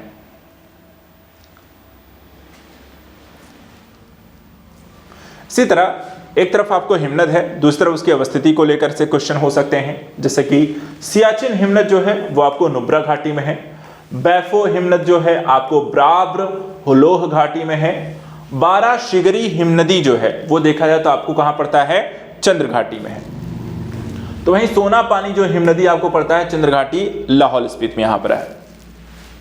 चलिए कुछ दर्रे हैं, जैसे मैंने आपको कहा दर्रों को लेकर के क्वेश्चन रहते हैं। माना दर्रा कहां पड़ता है भाई? उत्तराखंड में। नीति दर्रा कहां पड़ता है? उत्तराखंड में। दीफू दर्रा कहां पड़ता है? अरुणाचल प्रदेश में। और अघिल दर्रा कहां पड़ता है? लद्दाख में। तो यहां पर आपको इनको ध्यान रखना है। यह भी हो सकता है जैसे मैंने कहा कि कौन से दर्रे किन किन क्षेत्रों को जोड़ते हैं, नगरों को जोड़ते हैं या देशों को जोड़ते हैं, ये भी ध्यान रखें। दर्रे देखा जाए तो व्यापारिक आने जाने का मार्ग के तौर पर हमेशा प्रयोग किए जाते हैं। वह कारण जो भारत के उत्तर पश्चिम में शीत ऋतु में होने वाली वर्षा के लिए यहां पर आपको उत्तरदायी है वो होता है पश्चिमी विक्षोभ, जो इस समय यहां पर आपको देखने को मिल रहा है। इसी तरह चौराबड़ी ग्लेशियर जो स्थित है कहां है? केदारनाथ मंदिर के उत्तर में यहां पर इसकी अवस्थिति देखने को मिलती है। इसी तरह भारत का वह राज्य जिसमें नाथुला दर्रा आपको स्थित है तो वो है सिक्किम। वह दर्रा जो पश्चिमी घाट पर्वत श्रृंखला में आपको नहीं है तो वो है आपको खैबर दर्रा। तो यहां पर आपको दर्रों को लेकर के ये क्वेश्चन है।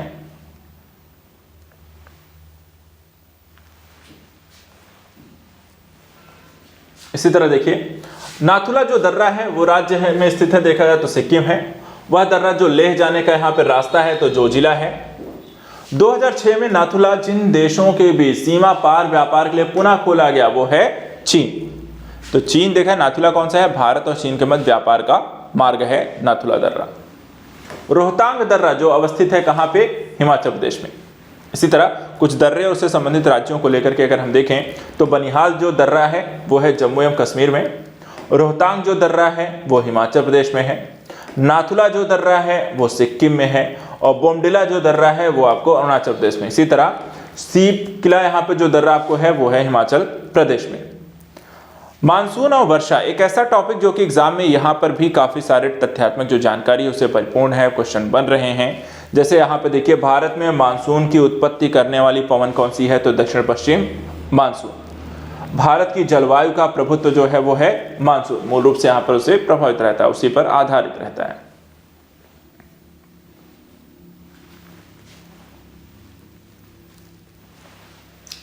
अब यहाँ पे देखिए भारत का वह राज्य जहां मानसून सबसे पहले पहुंचता है तो केरल। वर्षा की मात्रा किस चीज पर निर्भर करती है? तो यहां पर अगर हम देखें तो वायुमंडल में कितनी नमी है इस आधार पर वर्षा कितनी होगी इसका निर्धारण होता है। दक्षिण पश्चिम मानसून काल में सबसे कम वर्षा वाला स्थान देखा है तो कौन सा है? चेन्नई है। वहीं एक ऐसे क्षेत्र में जहां वार्षिक वर्षा 200 सेंटीमीटर से अधिक होती है और ढलाव जो है पहाड़ी स्थल में है और जिनकी खेती देखा जाए तो अभीष्ट यहां पर होगी, वो कौन सी है? यहां पर देखा है तो आपको चाय। इसी तरह उत्तर पूर्वी मानसून में सबसे अधिक वर्षा प्राप्त करने वाला जो राज्य है वो कौन सा होता है? तमिलनाडु है। वह स्थान जहां पर सबसे कम वार्षिक वर्षा होती है वो होता है आपको लेह। भारत का वह क्षेत्र जहां औसत 200 मिलीमीटर वर्षा होती है वो कौन सी है? आपको जम्मू कश्मीर है। भारत में वर्षा का आधिक्य होते हुए भी यह देश प्यासी धरती यहां पर समझा जाता है और इसका कारण है कि वर्षा के पानी का तेजी से बह जाना, वर्षा के पानी की शीघ्रता से भाप बनकर उड़ जाना और वर्षा का कुछ थोड़े ही महीनों में तेजी से होना। तो यहाँ पर ऐसा नहीं था, लगातार वर्षा हो रही है, जम जाता है, कहीं इकट्ठा किया जाता है और इस कारण से भारत में वर्षा भी खूब होती है, सारा पानी बह जाता है और फिर से सूखे लाले पड़ जाते हैं। तो यहाँ पर यह स्थिति लगातार बनी रही है। इसके बाद भारत के उत्तरी मैदानों में शीत वर्षा होती है पश्चिमी विक्षोभों के कारण। कलकत्ता में वायु प्रदूषण में सर्वाधिक जो योगदान होता है वो लघु औद्योगिक इकाइयों का होता है। अधिकतर औसत वार्षिक वर्षा वाला जो राज्य है यहां पर देखा जाए तो केरल है। वहीं हरियाली योजना जो संबंधित है आपको जल प्रबंधन से है। भारत का वह क्षेत्र जहां शीतकाल में आपको वर्षा होती है उत्तर पश्चिम।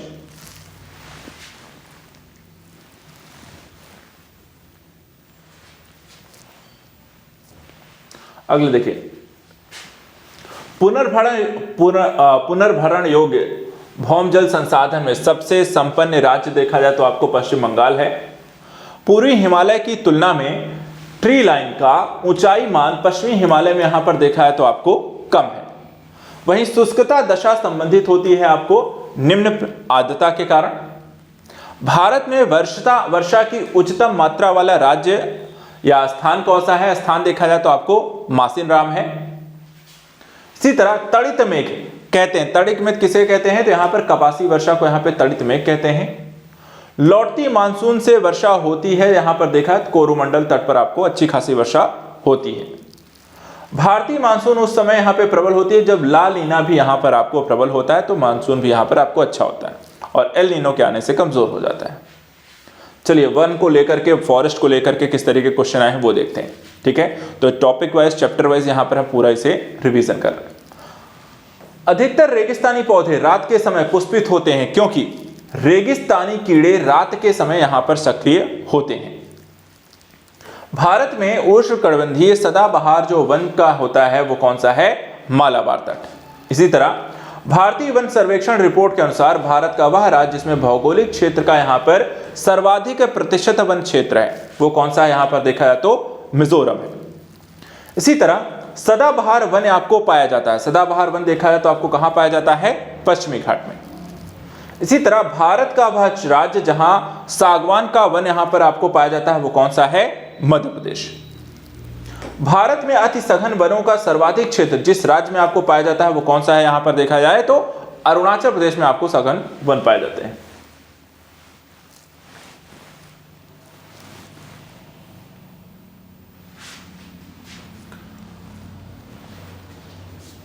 नेक्स्ट देखिए, वृक्षाच्छादित क्षेत्र यहां पर सर्वाधिक आपको कहां मिलते हैं? तो पूर्वी दक्कन के क्षेत्रों में। एक और क्वेश्चन है, वह वृक्ष जो कभी सामाजिक वानिकी में लोकप्रिय था अब एक पारिस्थितिकी आतंकवादी माना जाता है वो है आपका यूकेलिप्टस। राष्ट्रीय वन नीति भारत के कुल भौगोलिक क्षेत्र के कितने प्रतिशत वन यहां पर रखे गए हैं? आपके 1/3। इसी तरह राज्य समूह में जिसमें वन कुल भौगोलिक क्षेत्र के 75% से अधिक क्षेत्रों पर यहां पे आच्छादित हैं वो राज्य हैं अरुणाचल प्रदेश, मणिपुर और नागालैंड, जहां पर 75% एरिया जो है वन आच्छादित है। भारत के कुल क्षेत्रफल में वनों का क्षेत्र यहां पर कितना है? तो देखा जाए वृक्ष आच्छादन 2.91% है। वृक्ष सहित वन का संपूर्ण क्षेत्र देखा है तो 24.62% है।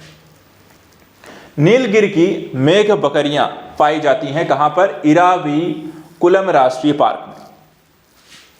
वह देश जिसमें कुल भौगोलिक क्षेत्रफल के 70% भाग पर वन बनाए रखने का संवैधानिक प्रावधान यहां पर किया गया है वो है आपका भूटान। भारत के कुल भौगोलिक क्षेत्र में सघन वनावरण का प्रतिशत लगभग कितना यहां पर पाया जाता है? 12% तक। वह राज्य जिसका 90% से अधिक क्षेत्र आपको वन आच्छादित है कौन सा राज्य है? आपका अरुणाचल प्रदेश है। सागौन तथा साल उत्पाद होता है कहां पे देखा जाए तो उष्णकटिबंधीय शुष्क पतझड़ वन के अंतर्गत यहां पर ये क्षेत्र आपको, इन क्षेत्रों में मूल रूप से आपको सागौन और साल देखने को मिलते हैं। भारत का वह राज्य और संघीय क्षेत्र जो भौगोलिक क्षेत्रफल का अधिकतम भाग यहाँ पे वनाच्छादित है देखा जाए तो मिजोरम भी है। ऐसा ही एक राज्य जहां पर वन की संख्या ज्यादा है। भारत में मैंग्रोव वन आपको कहां पाए जाते हैं? तो गंगा डेल्टा में आपको इनकी उपस्थिति देखने को मिलती है।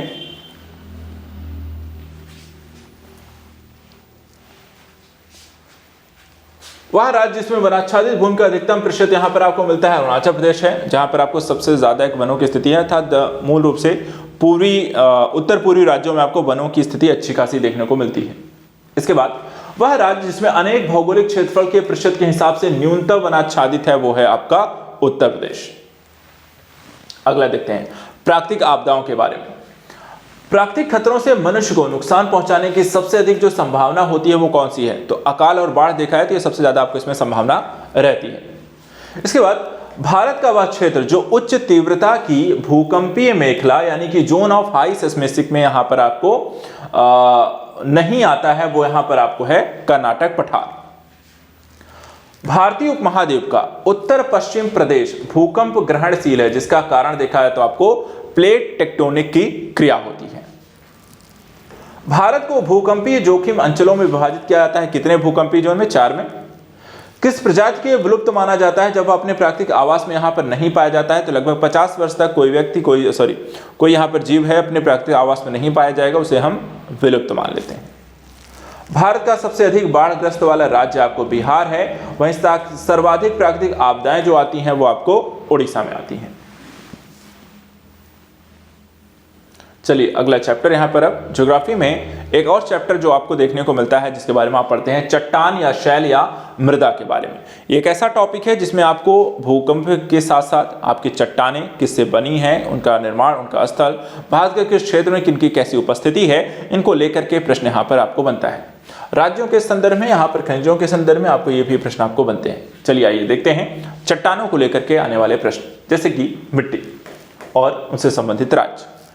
जलोढ़ जो मिट्टी है उत्तर प्रदेश में, तो काली मिट्टी महाराष्ट्र में, लाल मिट्टी आंध्र प्रदेश में, तो मरुस्थलीय मिट्टी आपको राजस्थान के राज्य के रूप में यहाँ पर आपको देखने को मिलेगी। भारत में जो नवीनतम चट्टान प्रणाली है वो कौन सी है? तो यहाँ पर हम देखें तो गोंडवाना है। पुरातत्व चुंबकीय साक्ष्य वह दर्शाता है कि भूतकाल में भारतीय भूखंड किस ओर खिसका है? उत्तर की दिशा में खिसकता हुआ चला गया है। इसी तरह अगर हम देखें तो मृदा से संबंधित है, क्या संबंधित है? एडिफिक। बेसाल्ट लावा के उपक्षय के कारण निर्मित होने वाली जो मिट्टी है उसको हम कहते हैं रेगुर मिट्टी। और वहीं विभिन्न तंत्रों में भारत के कोयला निक्षेप डिपॉजिट का प्रमुख स्रोत जो है आपको देखा है तो गोंडवाना तंत्र है।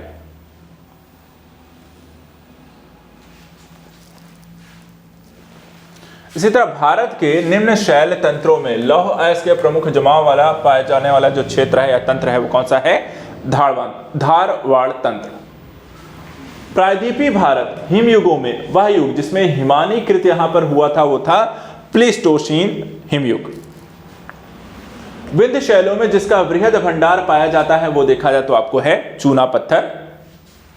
शैल का कायांतरित तुल्यमान रूप है, कौन सा होता है? देखा जाए तो शिष्ट जो होता है वो शैल का कायांतरित तुल्यमान होता है। भारत का सर्वाधिक खनिज युक्त शैल आपको देखा है तो धारवाड़ रहा है, और धारवाड़ जो चट्टानों की विशेषता है कि अत्यंत रूपांतरित हैं, खनिज पदार्थों से यहाँ पर युक्त रहती हैं। मिट्टी के संदर्भ देखें जो काली मिट्टी संबंधित यहाँ पे तथ्य आपको पूछे जा रहे हैं, जैसे कि काली मिट्टी को जाना जाता है, किस नाम से यहाँ पर जाना जाता है? तो वहाँ पर रेगुर के नाम से जाना जाता है। वह मृदा जिसको कम सिंचाई की आवश्यकता होती है क्योंकि वह मृदा नमी को यहाँ पर सोख लेती है, तो इसमें देखें काली मृदा है। काली कपास मिट्टी आपको जानी जाती है, किस रूप में यहाँ पे जानी जाती है? तो रेगुर नाम से। स्वतः कृष्य मिट्टी यहाँ पर कहा जाता है, स्वतः कृष्य मिट्टी यहाँ पर कपास की काली मिट्टी के रूप में। इसी तरह जलोढ़ मिट्टी को लेकर के यहाँ पे देखिए आपको कुछ क्वेश्चन आए हुए थे, उनको लेकर के यहाँ पर रिवीजन कर लेते हैं।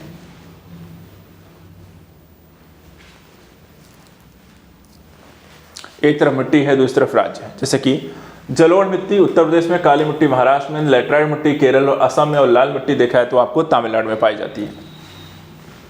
वह क्षेत्र जो मृदा अपरदन से यहाँ पर अत्यधिक प्रभावित है तो आपको चंबल घाटी है। भारत में सबसे अधिक उपजाऊ जो मृदा है वो आपको जलोढ़ मृदा है, और गंगा घाटी में बांगर मिट्टी आपको जो पाई जाती है बाढ़ की वर्तमान सीमाओं से ऊपर पाई जाती है। इसी तरह लेटराइट जो मिट्टी है कहाँ मिलती है? आपको महाराष्ट्र में मिलती है। लावा मिट्टी जो है वो पाई जाती है आपको मालवा के पठार में। भारत में सर्वाधिक क्षारीय क्षेत्र जो है आपको देखा है तो उत्तर प्रदेश राज्य में देखने को मिलता है। भारत में लवणीय मृदा सर्वाधिक जो क्षेत्रफल है वो आपको गुजरात राज्य में मिलती है। वहीं वह मिट्टी जिसका जिप्सम एवं कृषि के लिए यहां पर उपयोगी बनाया जाता है वो है आपको क्षारीय है।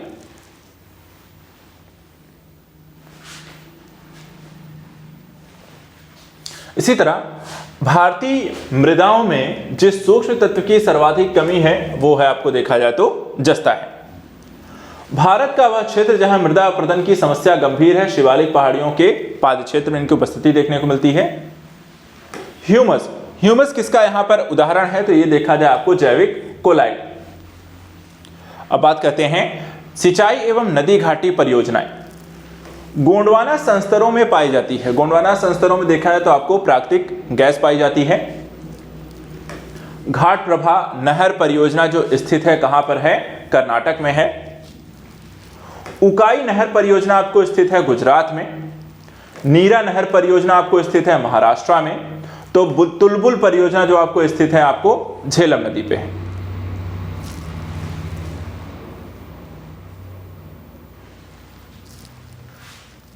इसी तरह यहाँ पे कुछ परियोजना नदियां यहाँ पे दी गई जैसे कि उकाई नदी है तापी पे, जयकवाड़ी गोदावरी में, खड़क वासला मथुरा में, और मयूराक्षी जो है मयूराक्षी नदी पे यहाँ पे बने हुए हैं। तो यहाँ पर आपको ध्यान रखना है कुछ परियोजनाएं जो हैं कि नदियों पे बने हैं, नदी परियोजनाएं आपको पढ़नी है। इसी तरह बांध देखा जाए तो चेरुथानी बांध जो है उसकी अवस्थिति आपको पेरियार नदी पर है। इसी तरह मलम पुझा जो बांध अवस्थित है वो मलम पुझा आपको नदी पर स्थित है। साथ ही कोटेश्वर बांध, कोटेश्वर बांध जो आपको बनाया जाता है वो आपको भागीरथी नदी पर ही है। वह राज्य जहां सुइल नदी परियोजना आपको चल रही है वो है आपको हिमाचल प्रदेश में। भागीरथी नदी पर बनाया गया जो बांध आपको देखने को मिलता है वो है टिहरी बांध। और गोविंद बल्लभ पंत सागर जलाशय जो स्थित आपको है वो है उत्तर प्रदेश में। बेतवा नदी पे बनाया गया बांध का नाम तो यहाँ पे राजघाट बांध है। दामोदर नदी से निकलने वाली नहर कौन सी है, एडेन नहर है। वह नदी जिस पर टिहरी बांध का निर्माण उत्तराखंड प्रदेश में यहां पर किया गया वो नदी कौन सी है आपको भागीरथी नदी। इसी तरह सरदार सरोवर योजना में लाभान्वित होने वाले राज्य कौन से हैं, गुजरात, महाराष्ट्र, मध्य प्रदेश और राजस्थान। 4 राज्य हैं जो इस योजना से यहां पे प्रभावित हुए हैं, लाभान्वित हो रहे हैं। अगला देखिए, अगला टॉपिक है नागार्जुन सागर परियोजना जिस नदी पर अवस्थित है, कृष्णा नदी पर है। भारत का वह राज्य जो नागार्जुन सागर परियोजना का यहां पर हिस्सा है आंध्र प्रदेश है। मीठे पानी यानी कि कल्पसर परियोजना जो अवस्थित है वो किसकी यहां पर है, गुजरात की है। वह नदी घाटी परियोजनाएं जिसका लाभ एक से अधिक राज्यों को मिला है देखा है तो इसमें है आपको चंबल घाटी परियोजना का भी नाम आता है। उत्तर प्रदेश और मध्य प्रदेश राज्यों में संयुक्त राजघाट नदी परियोजना जो लागू हो रही है वो किस नदी पे लागू हो रही है, बेतवा नदी पर। भारत का वह राज्य जहां सर्वाधिक सिंचाई नलकूपों के माध्यम से होती है वो है आपको उत्तर प्रदेश में। रणजीत सागर जो बांध अवस्थित है किस पर है तो यहाँ पे रावी नदी पर है। तुलबुल परियोजना का जो संबंध है वो झेलम नदी से है। भारत का माला नहर जो तंत्र आपको प्रस्तावित है, माला नहर तंत्र जो है दिनशाज दस्तूर पर प्रस्तावित है। वह परियोजना जो तमिलनाडु, आंध्र प्रदेश, कर्नाटक का यहां पे संयुक्त कार्य है वो है तेलुगु गंगा। इसी तरह पूछा गया था इंदिरा गांधी नहर का यहां पर उद्गम स्थल देखा जाए तो हरिके बैराज। गत 25 वर्षों में नलकूप सिंचाई का सर्वाधिक शानदार विकास यहां पर आपको देखा जाए तो सरयू पार मैदान। राजस्थान यानी कि इंदिरा नहर यहां पर आपको निकलती है सतलज नदी से। रोंगटांग जल परियोजना विद्युत परियोजना जो है आपको हिमाचल प्रदेश में अवस्थित है। वहीं शिव समुद्रम जल परियोजना जो है आपको कर्नाटक में है।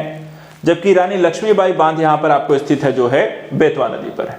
ठीक है, तो बांध हो गई, सिंचाई परियोजनागत चीजें हो गई, वो यहां पर आपको देखा है एग्जाम में काफी सारे क्वेश्चन इससे बने हुए हैं। इसके बाद अगला है उन 2 राज्यों के नाम जिन्होंने किसाऊ बांध परियोजना हेतु 20 जून 2015 को एक समझौते पर हस्ताक्षर किए थे उत्तराखंड और हिमाचल प्रदेश के द्वारा।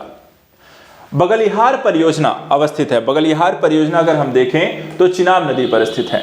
इसी तरह कालपोंग जल विद्युत परियोजना जो अवस्थित है कहाँ है, तो अंडमान निकोबार द्वीप समूह पर है। वहीं मंगलम सिंचाई जो परियोजना है देखा जाए तो आपको केरल नदी पर है। व्यास नदी के पोंग बांध के जल का उपयोग करने वाली नदी परियोजना है इंदिरा गांधी नहर परियोजना।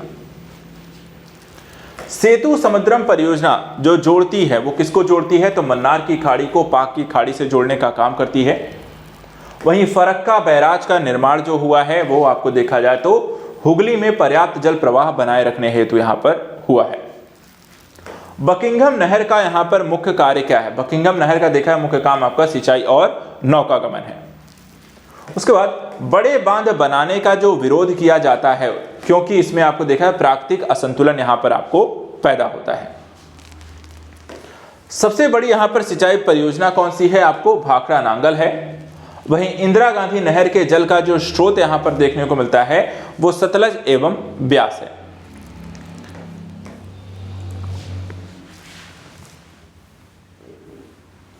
रुद्र सागर विकास योजना जिसकी स्वीकृति योजना आयोग ने जनवरी 2012 में यहां पर दी थी वो कौन सी है, किसके राज्य से संबंधित है, त्रिपुरा से है। जवाहर सागर बांध जो है वो राजस्थान से संबंधित है। इसी तरह कुछ योजनाएं हैं जो किन राज्यों से संबंधित है ये आपसे पूछा गया है, जैसे कि पूछा गया मेटूर बांध जो है तमिलनाडु राज्य में है, हीराकुंड जो बांध है उड़ीसा में है, रिहंद बांध उत्तर प्रदेश में, और कृष्णराज जो बांध है आपको यहाँ पे कर्नाटक में है। चलिए अगला टॉपिक आता है खनिज संसाधन को लेकर के। खनिज संसाधन एक ऐसा टॉपिक है जो कि आपको अलग अलग राज्यों में किस प्रकार के खनिज हैं, उनकी उपस्थिति कैसी है, कौन से वहां पर पहले स्थान पे हैं, कौन से लास्ट में आते हैं, तो इनको लेकर के आपके एग्जाम में खनिज संसाधनों को लेकर भी प्रश्न यहाँ पर बने। आइए खनिज संसाधन को लेकर के इसमें से देखते हैं क्या क्या टॉपिक आया है, क्या क्या पूछा गया है। जैसे कि कोडरमा, कोडरमा में प्रचुर मात्रा में कौन सा यहाँ पर खनिज पाया जाता है, तो अभ्रिक है। इसी तरह खनिजों को लेकर उनसे संबंधित खदान और कौन सी खदान किस राज्य में स्थित है ये क्वेश्चन है। जैसे कि दंतेवाड़ा जो खदान है छत्तीसगढ़ में है, तो नोवा मुंडी खदान झारखंड में है। सुंदर खदान जो है कर्नाटक में है, तो बैलाडीला जो आपको खदान है वो छत्तीसगढ़ में है।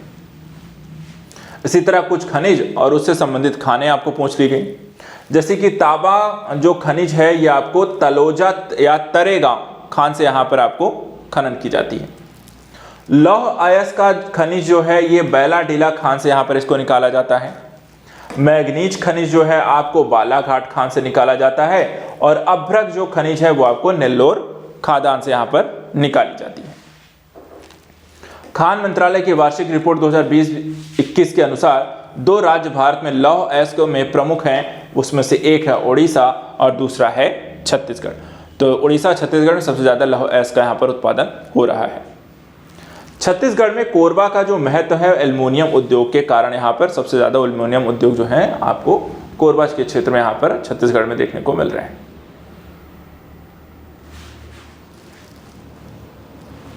इसके बाद राउरकेला इस्पात संयंत्र लौह अयस्क की आपूर्ति यहाँ पर क्यों झरमे करता है, तो लौह क्षेत्र देखा जाए जो कुद्रेमुख है ये कैसा क्षेत्र है, एक लौह क्षेत्र है।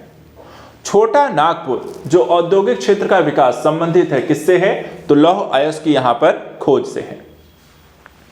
भारत के निम्न लौह एवं इस्पात उत्पाद केंद्रों में कोयला क्षेत्रों में जो काफी दूर आपको स्थित है वो है भद्रावती। इसी तरह तांबा, तांबा को लेकर के क्या क्या क्वेश्चन आया, जैसे कि राजस्थान का लगभग एकाधिकार है किस खनिज में, तो जस्ता में है। वह राज्य जहां तांबा का सबसे अधिक भंडार पाया जाता है वो भी कौन सा है, राजस्थान में। बॉक्साइट को लेकर भी एक ऐसे क्वेश्चन आया कि भारत के 2 शीर्षस्थ बॉक्साइट उत्पादक राज्य कौन से हैं, तो इसमें आपको उड़ीसा आता है और गुजरात आता है।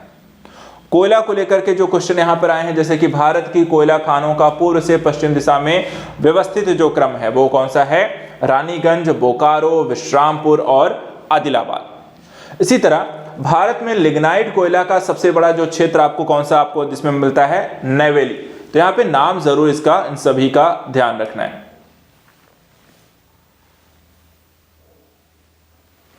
देखिए सुमेलित कर को लेकर ही यहाँ पर कई क्वेश्चन हैं, जैसे तरह कोयला क्षेत्र या कोयला खदान और उनसे संबंधित राज्य या खदानों को लेकर क्वेश्चन है। जैसे कि यहाँ पे कोयला क्षेत्र उनकी अवस्थिति पूछी गई, जैसे माकुम कोयला क्षेत्र आसाम में है, नामचिका कोयला क्षेत्र अरुणाचल प्रदेश में है, गिरिडीह कोयला क्षेत्र झारखंड में है, सोहागपुर कोयला क्षेत्र मध्य प्रदेश में है।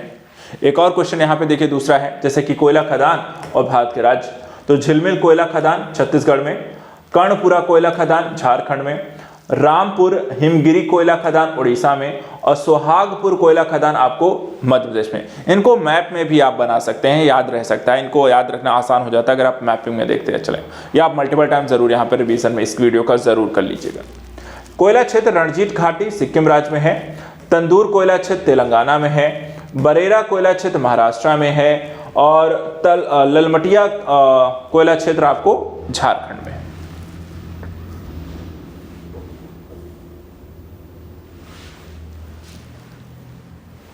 इसी तरह गुरु महिसानी लौह अयस्क, तलचर कोयला, जादूगढ़ा यूरेनियम और जावर जस्ता के लिए यहाँ पर आपको ये खदानें जो है फेमस है। कौन सा खदान से कौन से यहाँ पर आपको अयस्क निकाले जाते हैं या खनिज निकाले जाते हैं। इसी तरह भारत में कोयला 2008-9 के दो सबसे बड़े उत्पादक राज्य छत्तीसगढ़ और उड़ीसा रहे। विश्रामपुर में जिसके खनन के लिए प्रसिद्ध है, देखा है तो कोयला जो है विश्रामपुर से यहाँ पर आपको खनित होती है, खदान है यहाँ पर। भारत में सर्वाधिक जो कोयला भंडार पाए जाते हैं, ठीक है, खनन है, कोयला भंडार आपको सबसे ज्यादा कहाँ पाए जाते हैं, उड़ीसा में।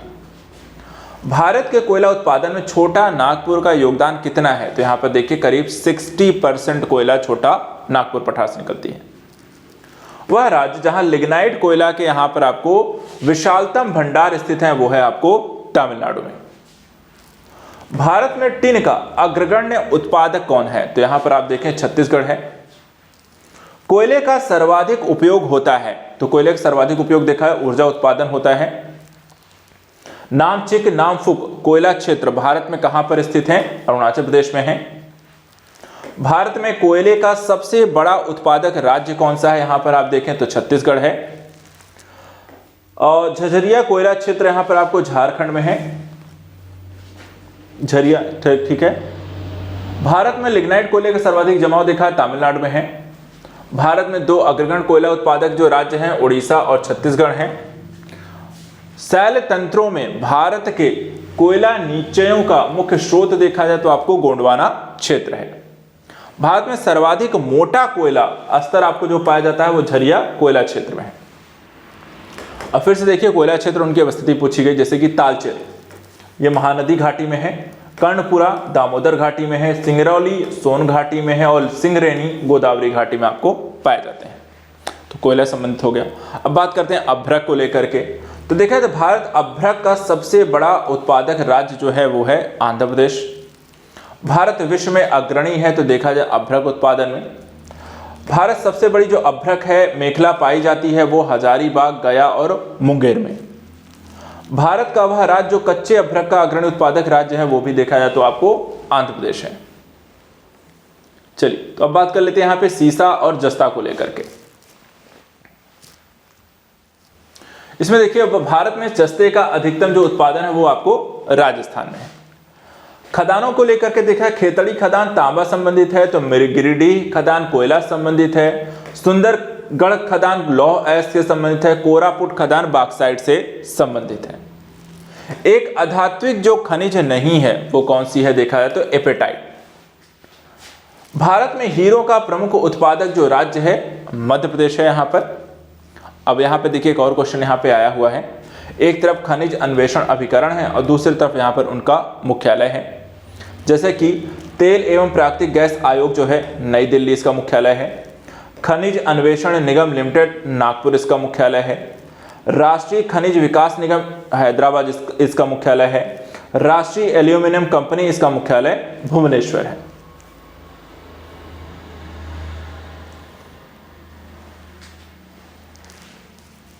इसी तरह एक तरफ जो है सूची खनिज की दी हुई है, दूसरी तरफ यहाँ पर उद्योग जिसमें बड़े पैमाने पर उपयोग किया जा रहा है। जैसे चूना पत्थर का सबसे ज्यादा उपयोग जो होता है वो सीमेंट उद्योग में होता है। कॉपर या तांबा का सबसे ज्यादा जो उपयोग होता है वो बिजली के सामान में होता है। बॉक्साइट का सबसे ज्यादा उपयोग होता है हवाई जहाज के निर्माण में होता है और मैग्नीज का सबसे ज्यादा जो प्रयोग होता है वो इस्पात उद्योग में होता है।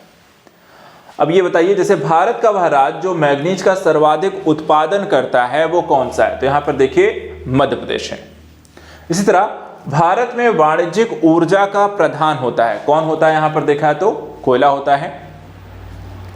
इसी तरह जादूगुड़ा प्रसिद्ध है, किसके लिए प्रसिद्ध है? तो यूरेनियम के लिए प्रसिद्ध है। भारत का सर्वाधिक खनिज युक्त शैल क्षेत्र कौन सा है? तो यहां पर देखिए धारवाड़ तंत्र आता है। वह खनिज जिसके उत्पादन में भारत आत्मनिर्भर यहां पर है वो देखा जाए तो आपको ग्रेफाइट है। भारत में टिन संसाधन वाला एकमात्र राज्य जो है आपको देखा है तो छत्तीसगढ़ है। वह राज्य जिसका क्रोमाइट उत्पादन में लगभग एकाधिकार है वो आपको ओडिशा है।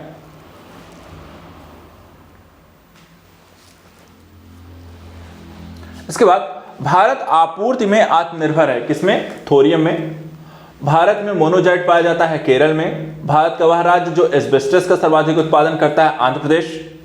भारत का वह क्षेत्र जो खनिज भंडार के नाम से जाना जाता है छोटा नागपुर का पठार। भारत का वह राज्य जो जिप्सम प्रचुर मात्रा में उपलब्ध कराता है राजस्थान। अब एक बार फिर से यहाँ पे खनिज और उसके उत्पादन क्षेत्रों को लेकर, जैसे तांबा मुसबानी इसका उत्पादन क्षेत्र है। लौह अयस्क का बादाम पहाड़ उत्पादन क्षेत्र है। मैग्नीज का छिंदवाड़ा यहाँ पर उत्पादन क्षेत्र है। और अभ्रक का हजारीबाग जो है आपको उत्पादन क्षेत्र है। बात कर लेते हैं अब ऊर्जा यानी कि एनर्जी रिसोर्सेस के अंतर्गत, जैसे कि परमाणु ऊर्जा हो गई। वह स्थान जो परमाणु ऊर्जा शक्ति स्टेशन के लिए प्रसिद्ध है कुडनकुलम, ठीक है, तमिलनाडु में। कुडनकुलम आणविक शक्ति परियोजना जो अवस्थित है तमिलनाडु में आपको स्थित है।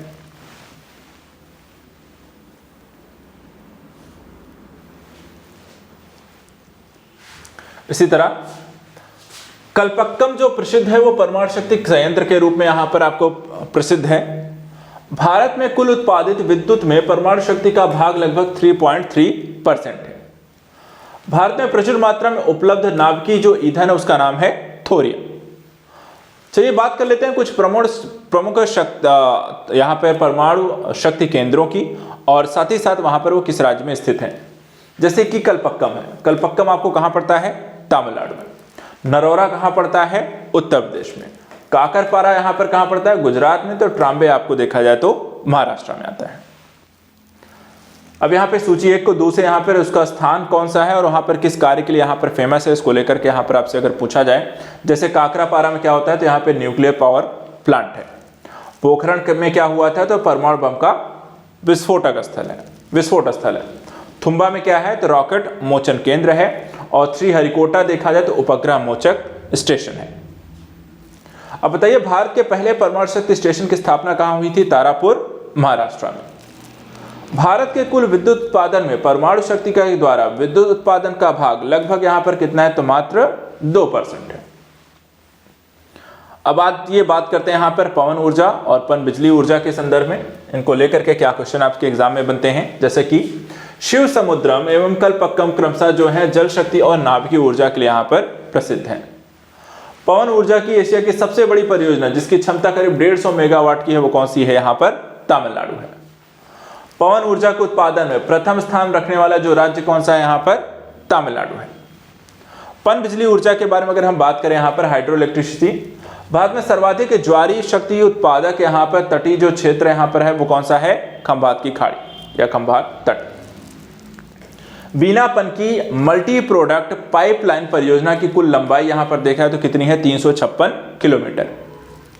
राणा प्रताप सागर राजस्थान जो संबंधित है वो कहां पर संबंधित है? किससे संबंधित है? पनबिजली ऊर्जा केंद्र से। वहीं भारत में जल विद्युत शक्ति के विकास में अग्रणी राज्य यहां पर देखा है तो कौन सा आता है?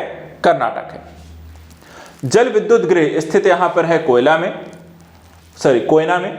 और भारत का सबसे पुराना जल शक्ति उत्पादन केंद्र आपको कौन सा है? शिव समुद्रम। भारत का वह राज्य जिसकी बिजली की प्रतिष्ठापित जो क्षमता उत्पादन में प्रथम स्थान पे है तो यहां पर महाराष्ट्र आता है, जहां पे सबसे ज्यादा पनबिजली ऊर्जा का उत्पादन होता है। इसी तरह भारत में प्रथम जल विद्युत संयंत्र की स्थापना की गई थी यहां पे दार्जिलिंग में।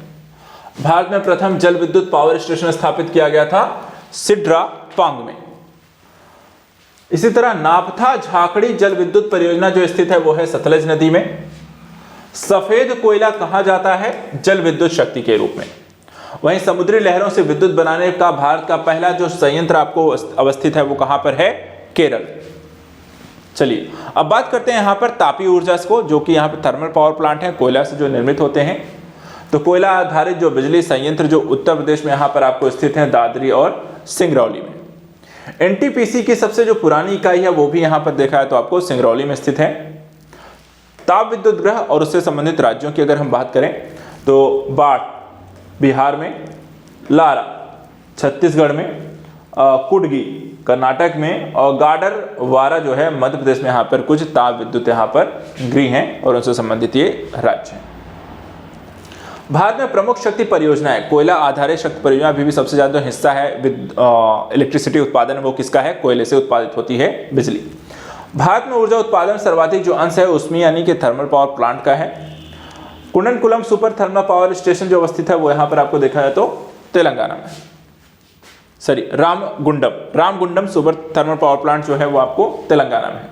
भारत में ऊर्जा का सर्वाधिक जो स्रोत कौन सा है? वो भी आपका कोयला है। सौर ऊर्जा को लेकर देखें तो जीवाश्म ईंधन के बाद भारतवर्ष की ऊर्जा आवश्यकताओं की पूर्ति के लिए दूसरा सबसे जो महत्वपूर्ण स्रोत है वो है सौर ऊर्जा। और भारत में नवीकरणीय ऊर्जा स्रोत के सर्वाधिक जो संभाव्यता वाला जो क्षेत्र है वो भी आपका सौर ऊर्जा है। चलिए बात करते हैं पेट्रोलियम और गैस संसाधन को लेकर के, इससे संबंधित आने वाले प्रश्नों को लेकर के। जैसे कि आली आबेट तेल क्षेत्र जो है ये आपको गुजरात में यहां पर आपको पड़ता है। इसी तरह भारत में सबसे अधिक कच्चे तेल का उत्पादक जो राज्य यहां पर हैं, यहां पर राजस्थान और गुजरात है। भारत का वह राज्य जिसमें कोयला पेट्रोलियम शोधनशाला अवस्थित है वो कहां पड़ता है आपको? गुजरात में। नून माटी का तेल शोधक कारखाना कहां स्थित है? तो वो भी असम राज्य में। भारत में पेट्रोलियम पाए जाने की जो न्यूनतम संभावना है वो कहां है? तेलंगाना। भारत में अधिकांश गैस का उत्पादन किया जाता है कहां पर? बॉम्बे हाई में। इसी तरह गुजरात पेट्रोलियम निगम द्वारा गुजरात का वह क्षेत्र जहां खनिज तेल के भंडारों का पता चला है वो कौन सा है? कांडला क्षेत्र। इसी तरह वह राज्य जिसमें पेट्रो रसायन उद्योगों के लिए आदर्श दशाएं पाई जाती हैं वो कौन सी हैं? गुजरात। हजीरा उर्वरक कारखाना जो अवस्थित है कहां पर है? आपको देखा जाए तो प्राकृतिक गैस। एचबीजे पाइपलाइन द्वारा प्राकृतिक गैस का परिवहन यहां पर देखा है कहां हो रहा है? अंकलेश्वर में। इसी तरह उड़ान का एक गैस आधारित शक्ति जो परियोजना है वो आपको महाराष्ट्र में है। भारत में रासायनिक उर्वरकों के दो बड़े उपभोक्ता देखा जाए कौन से हैं? उत्तर प्रदेश और आंध्र प्रदेश।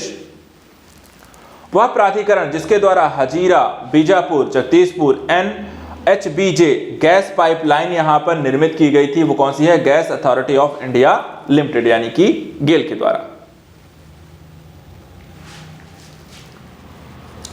इसी तरह पेट्रो रसायन के उत्पादन का सबसे बड़ा जो केंद्र कहां पड़ता है? तो जामनगर में यहां पर देखिए पड़ता है। भारत में सर्वाधिक जो खनिज तेल का कुआं खोदा गया माकूम में।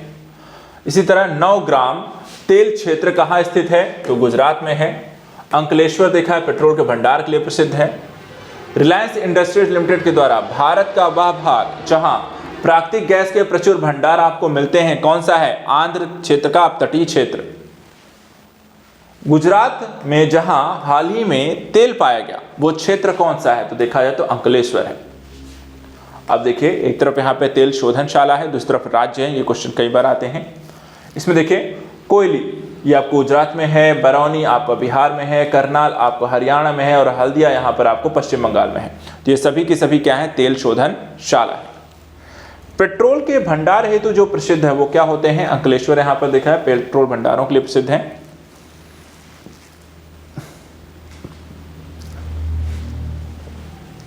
चलिए इसमें देखते हैं हाइड्रोजन ईंधन तेल वाहन रसायनों में उत्सर्जक के रूप में पैदा होते हैं, क्या करते हैं? जल को।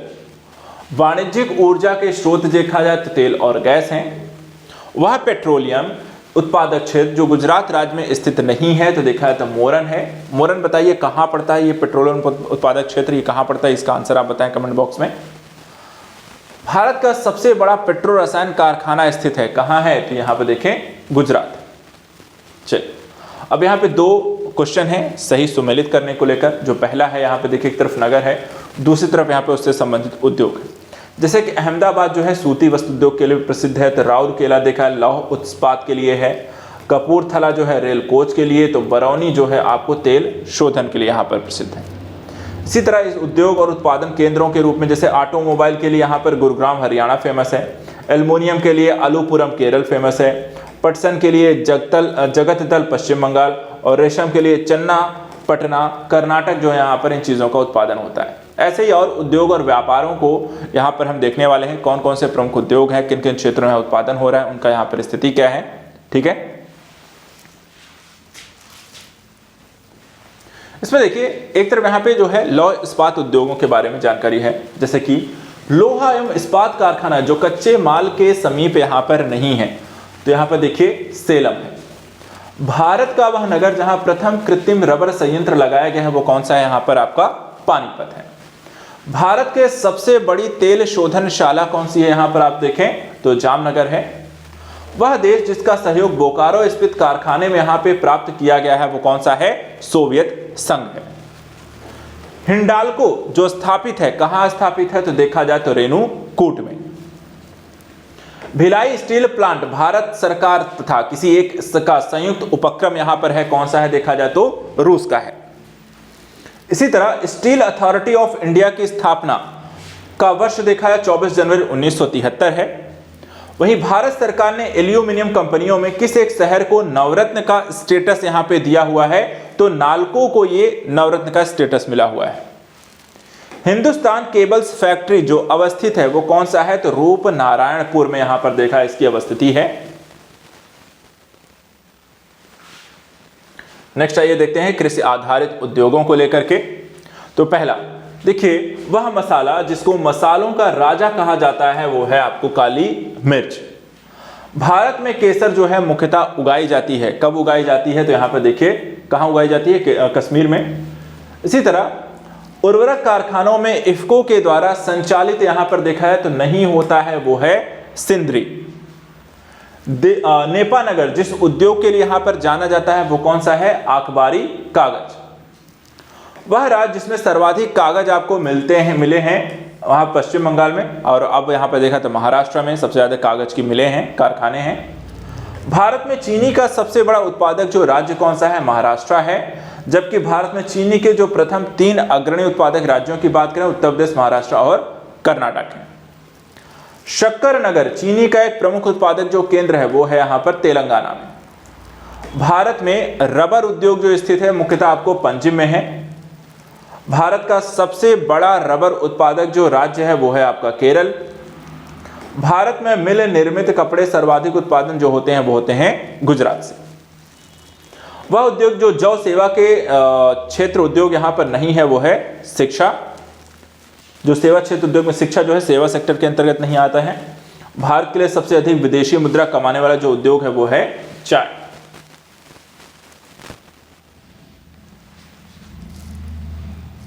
इसी तरह भारतीय नौसेना हेतु युद्धपोतों का जो निर्माण करता है मझगांव पोत यहां पर निर्माण यार्ड है। व्यापार के दृष्टिकोण से देखें, विश्व में चाय का सबसे बड़ा निर्यातक जो देश कौन सा है, चीन है। भारत का वह राज्य जहां वोक्सवैगन जो यूरोप की सबसे बड़ी कार निर्माता है ने अपना प्रथम निर्माण इकाई स्थापित किया वो कौन सा है, चकन, पुणे। वह राज्य जिसे ग्रामीण पर्यटन परियोजनाओं के क्रियान्वयन में सर्वोत्तम राज्य घोषित किया गया है, सिक्किम। बात करें अगर हम औद्योगिक क्षेत्रों को लेकर के, इससे आने वाले प्रश्नों को लेकर के यहाँ पे कौन से टॉपिक इंपॉर्टेंट रहते हैं, तो यहाँ पे देखिए औद्योगिक प्रदेश और उससे संबंधित औद्योगिक केंद्र आपको पढ़ना चाहिए। जैसे कि मुंबई और पुणे जो हैं, कुर्ला इनका औद्योगिक केंद्र है। कोलकाता से हुगली के बीच देखा है तो रिसड़ा जो है वो यहाँ पर इनका औद्योगिक केंद्र है। अहमदाबाद से वडोदरा के बीच कलोल आता है और मद्रास, कोयम्बटूर, बेंगलुरु के औद्योगिक प्रदेश का औद्योगिक केंद्र यहाँ पे भद्रावती है। इसी तरह नीमराणा जो टिकाऊ आर्थिक विकास का मॉडल है अब कहाँ पर अवस्थित है, राजस्थान में। मध्य प्रदेश का वह नगर जो कीटनाशक उद्योग है तो यहाँ पर फेमस है वो है भोपाल। भारत का वह औद्योगिक प्रदेश जहाँ पे शिव काशी केंद्र यहाँ पर आपको अवस्थित है वो है मदुरई, कोयम्बटूर, बेंगलुरु प्रदेश। चलिए अगला इसमें यहाँ पर आता है परिवहन। परिवहन सेक्टर भी एक ऐसा क्षेत्र है जहाँ पर लगातार आपको प्रश्न आते हैं। देखा है इसमें परिवहन में रेल है, वायु है, सड़क है और यातायात, इन परिवहन को लेकर के क्या क्वेश्चन आते हैं, चलिए उसको देखते हैं। और इसमें देखिए वह फसल जिसकी रोपाई की जाती है, धान अगर हम देखें, धान के आपके खेतों में पानी भर के इसकी रोपाई यहाँ पर की जाती है, ठीक है। इसके बाद आता है धान में सफेदा रोग की रोकथाम के लिए छिड़काव किया जाता है, तो इसमें देखें फेरस सल्फेट का होता है। इसके बाद रेनबो क्रांति किससे संबंधित है? कृषि एवं संबंधित क्षेत्रों के समग्र विकास से। बासमती चावल के दाने पकाने पर लंबे हो जाते हैं क्योंकि उसमें क्या किस चीज का बाहुल होता है? तो एमाइलेज का। इसी तरह स्थानांतरित जो कृषि प्रचलित है वो कहां पर है? यहां पर आप देखें नागालैंड में है। कुल उत्पादन के सापेक्ष वह फसल जिसकी अंतर्राष्ट्रीय यहां पर व्यापार कम होता है वो है चावल। भारत का वह राज्य जो चावल का सबसे बड़ा उत्पादक है वो कौन सा है? यहां पर पश्चिम बंगाल है। इसी तरह जया, पद्मा, कृष्णा किस धान यानी कि सीरियल की यहां पर उन्नत किस्में हैं? यहां पर हैं आपको धान की हैं। भारत में चावल के 4 प्रमुख उत्पादक राज्य कौन से हैं? तो पश्चिम बंगाल, पंजाब, उत्तर प्रदेश और आंध्र प्रदेश। बासमती चावल की रोपाई हेतु यहां पर उपयुक्त बीज दर जो है 15 से 20 किलोग्राम प्रति हेक्टेयर। चावल का दूसरा प्रमुख जो उत्पादक राज्य यहां पर देखा है तो उत्तर प्रदेश है। दूसरा यहां पर देखिए दूसरी जो फसल आती है गेहूं, गेहूं को लेकर के कैसा क्वेश्चन आए हुए हैं। भारत में सर्वाधिक गेहूं उत्पादक जो प्रदेश है यहां पर देखा है उत्तर प्रदेश सर्वाधिक गेहूं का उत्पादन होता है। कल्याण सोना एक किस्म है, किसकी है? तो गेहूं की यहां पर देखा है तो ये किस्म आपको मानी जाती है।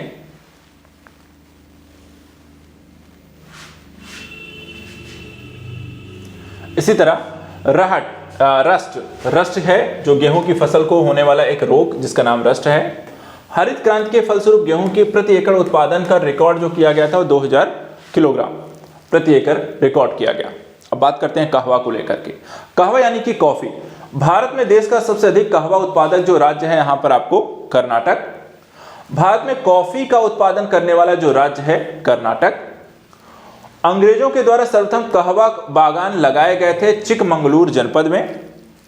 कहवा की खेती का क्षेत्र सर्वाधिक जो पाया जाता है वो है आपका कर्नाटक में।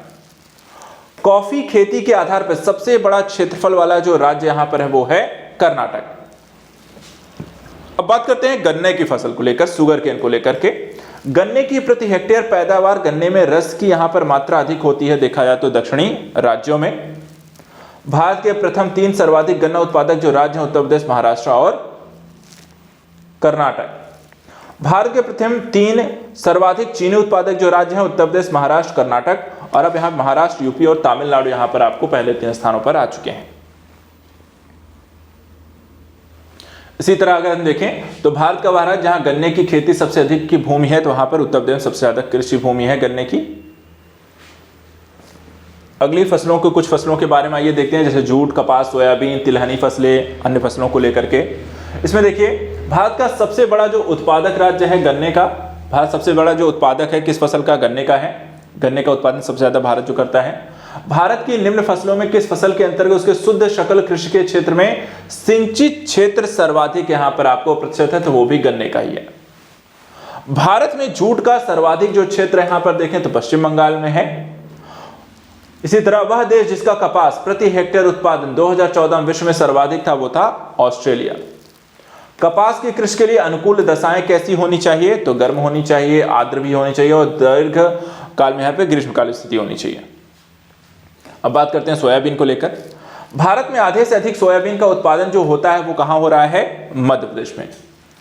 सोयाबीन की खेती के अंतर्गत जो क्षेत्र है वो सर्वाधिक है किसका है? तो मध्य प्रदेश के में है। सबसे अधिक प्रोटीन जो पाई जाती है वो अगर हम देखें तो सोयाबीन के दाने में होती है। उसके बाद तिलहनी फसलों को अगर हम देखें तो पीतांबरी जो एक प्रजाति है वो आपको पीली सरसों की होती है। भारत में तिलहन का सबसे बड़ा जो उत्पादक है वो आपको देखा जाए तो राजस्थान होता है।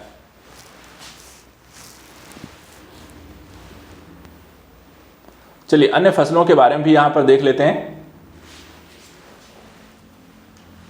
अन्य फसलों में देखिए वह फसल जो मूल्य नियंत्रण हेतु भारत सरकार के मूल्य स्थिरीकरण कोष के अंतर्गत यहां पे संरक्षित है वो है आलू। भारत का सबसे बड़ा रबर उत्पादक राज्य केरल है। वह फसल जो लवण सहिष्णु होती है वहां पर देखा तो चुकंदर होती है। खड़ी फसल की कटाई करने के पहले अगली फसल की बुआई करना क्या कहलाता है? रिले खेती। मोटे अनाज वाली जो फसलें उगाई जाती हैं वो कौन सी होती हैं? यहाँ पर देखिए ऊंचाई वाले या ऊपरी क्षेत्र। क्षारीय मृदा के सुधार के लिए प्रयोग किया जाता है, तो यहाँ पर देखा है जिप्सम एवं पाइराइट। इसी तरह 12 पूसा 1 ये प्रजाति किस फसल की है? तो देखा है तो गेहूं की है। वह राज्य जहां काली मिर्च और इलायची का उत्पादन यहां पर होता है वो कौन सा है? केरल है। नीली क्रांति किससे संबंधित है? तो मछली उत्पादन से है। वहीं झींगा मछली उत्पादन जो वृद्धि संबंधित है वो किससे है? गुलाबी क्रांति से। वहीं दुग्ध उत्पादन जो वृद्धि संबंधित है वो यहां पर देखा है तो श्वेत क्रांति से है। भारत में विभिन्न क्षेत्रों में उत्पादित सुल्तान, गुलाबी, काली, चंपा किस तरह किस फसल की किस्म है? तो यहाँ पर आप देख सकते हैं अंगूर की है। वह फसल जो आरा मक्खी कीट से यहाँ पे प्रभावित होती है, सरसों यानी कि राई। वह फसल जिसमें नील हरित शैवाल प्रयोग जैविक उर्वरक के रूप में सबसे ज्यादा यहाँ पर लाभप्रद होता है वो है आपको धान। ठीक है।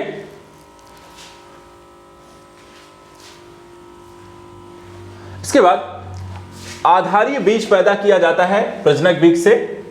उकठा बीमारी से प्रभावित होने वाली जो फसल है, यहां पर अरहर जो है उससे संबंधित रोग जो है फसल बीमारी है उकठा होती है। केसर की सबसे अधिक जो मात्रा उत्पन्न होती है वहां पर देखा है तो कश्मीर में होती है। वह जिला जहां मार मृदा पाई जाती है देखा है तो झांसी है। इसी तरीके से वह कण जिसका व्यास 0.002 मिलीमीटर से कम होता है वो है मृत्तिका। पोर्ट ब्लेयर के समीप प्रसिद्ध ब्लेयर प्रवाल भित्ति जो मृत हो रही है वो है भूमंडलीय ऊष्मन के कारण। इसी तरह वे फसलें जो जायद में मुख्यतः सिंचित क्षेत्रों में उगाई जाती हैं वो कौन सी हैं? मूंग और उड़द। भारत में काली मिर्च का सर्वाधिक जो उत्पादन हो रहा है वो कहां हो रहा है? केरल। इलायची एक महत्वपूर्ण उत्पादक इडुक्की कहां स्थित है? तो केरल में है। वह कृषि जिसे करने की प्रक्रिया पर्यावरण संरक्षण में सहायक होती है, जैविक कृषि। मक्के की खेती कहां की जा रही है? तो देखा जाए तो वर्ष भर आपको मक्के की खेती की जा सकती है। शक्तिमान प्रथम और शक्तिमान द्वितीय अनुवांशिक परिवर्तन जो फसलें हैं वो भी किसकी की हैं? मक्का की हैं। झूमिंग सर्वाधिक जो व्यवहृत आपको है जो कृषि है, झूमिंग कृषि यानी कि यहां पर एक स्थान दूसरे स्थान वो आपको नागालैंड में। भारत का सबसे बड़ा चाय उत्पादक राज्य देखा जाए तो आपका आसाम है।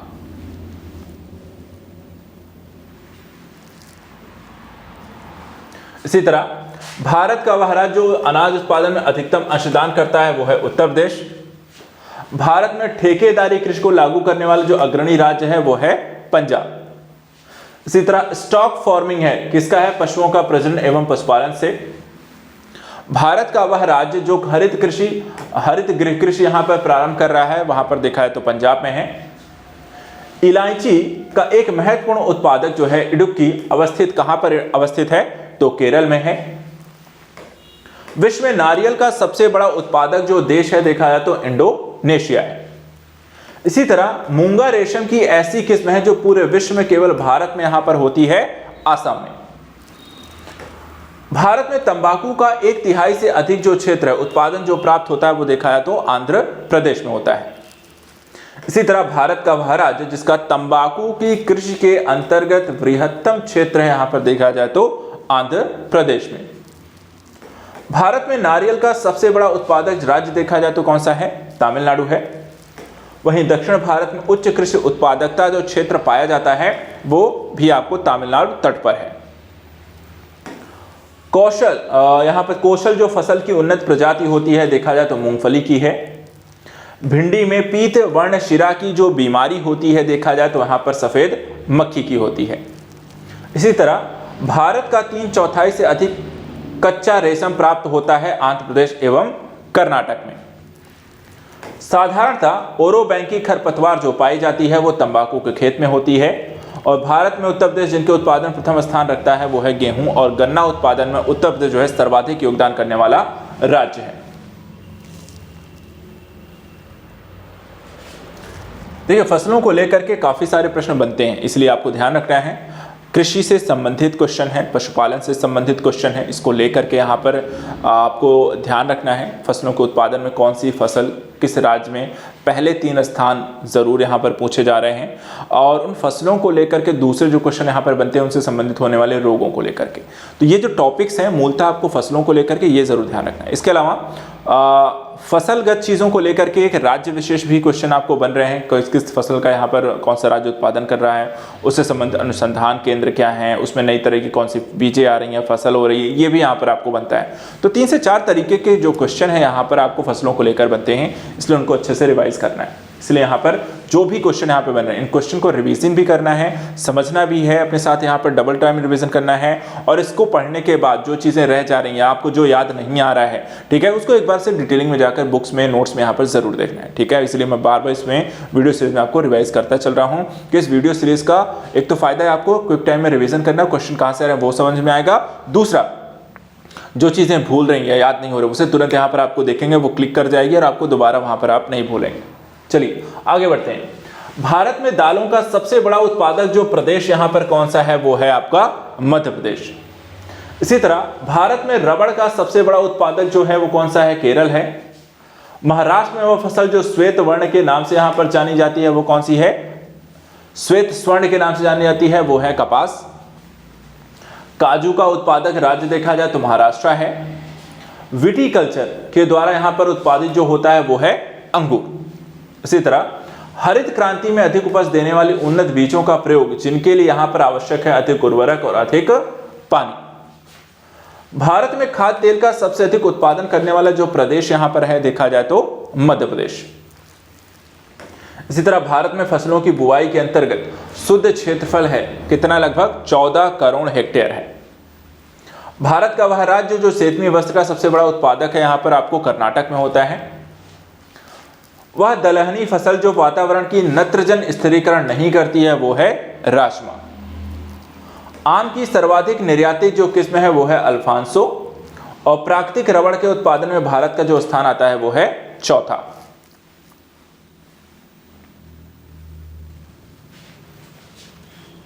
चलिए यहां पे सुमेलित करने को लेकर भी एक क्वेश्चन है, फसल और किस्म। जैसे वरुणा जो किस्म है ये सरसों की फसल की है, रचना जो किस्म है मटर की फसल की है, नीलम जो है ये अलसी की फसल की किस्म है, और राधे किस्म जो है ये चना की फसल के अंतर्गत आती है। तो कृषि के अंतर्गत होने वाले उत्पादन और उससे संबंधित क्वेश्चन को देखा। अब बात करते हैं पशुपालन को लेकर, यानी कि एनिमल हस्बेंड्री को लेकर के। अब यहाँ पे देखिए एक तरफ पशु है, दूसरी तरफ उनकी नस्ल को लेकर के क्वेश्चन आए हैं। इसमें देखिए जैसे गाय, तो देवनी नस्ल जो है गाय संबंधित है। बकरी की जो नस्ल यहाँ पर होती है बर्बरी। भैंस की देखा जाए तो भदावरी, और गाय की देखा जाए तो यहाँ पे गिरी। ये सब की सब यहाँ पर जो पशु उससे सब नस्लें हैं। इसी तरह गाय की एक और नस्ल यहाँ पर आप देखें तो थार पारकर जो है ये भी आपको गाय की ही नस्ल होती है।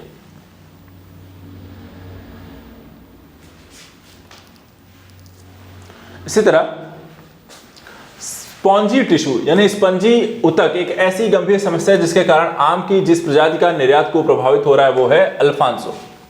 लद्दाख की बकरियों के ऊन से बनाया जाता है पश्मीना शॉल। भारत का वह राज्य जिसमें सर्वाधिक बकरियों की संख्या होती है वो कौन सी है, राजस्थान। अब यहाँ पे देखिए कुछ प्रमुख अनुसंधान केंद्र भी हैं जो कि पशुपालन है, कृषि से संबंधित यहाँ पे जुड़े हुए हैं, और अन्य क्षेत्रों को लेकर भी हैं। जैसे कि कुछ नाभिकीय संयंत्र हैं, कुछ यहाँ पर उनके स्थान हैं, कुछ शोध संस्थान हैं, कुछ उनसे संबंधित उनकी स्थिति है। तो पहले नाभिकीय संयंत्रों को देखें। कल्पक्कम तमिलनाडु में, नरोरा उत्तर प्रदेश में, तारापुर महाराष्ट्र में, और काकरापारा गुजरात में। कुछ शोध संस्थान उनकी स्थिति कहाँ है ये क्वेश्चन हो सकता है उनको मिलान करने को लेकर। जैसे कि शुष्क वन एवं अनुसंधान संस्थान जोधपुर में है, हिमालय वन अनुसंधान संस्थान शिमला में है, वन अनुसंधान संस्थान देहरादून में है, और लकड़ी विज्ञान एवं प्रौद्योगिकी संस्थान जो है बेंगलुरु कर्नाटक में है। इसी तरह 1974 ईस्वी में प्रथम कृषि विज्ञान केंद्र की स्थापना जो हुई थी कहाँ हुई थी, पौंडीचेरी में। भारत का शहरी वेधशाला ऑब्जर्वेटरी जो है कहाँ स्थित है आपको, नई दिल्ली में।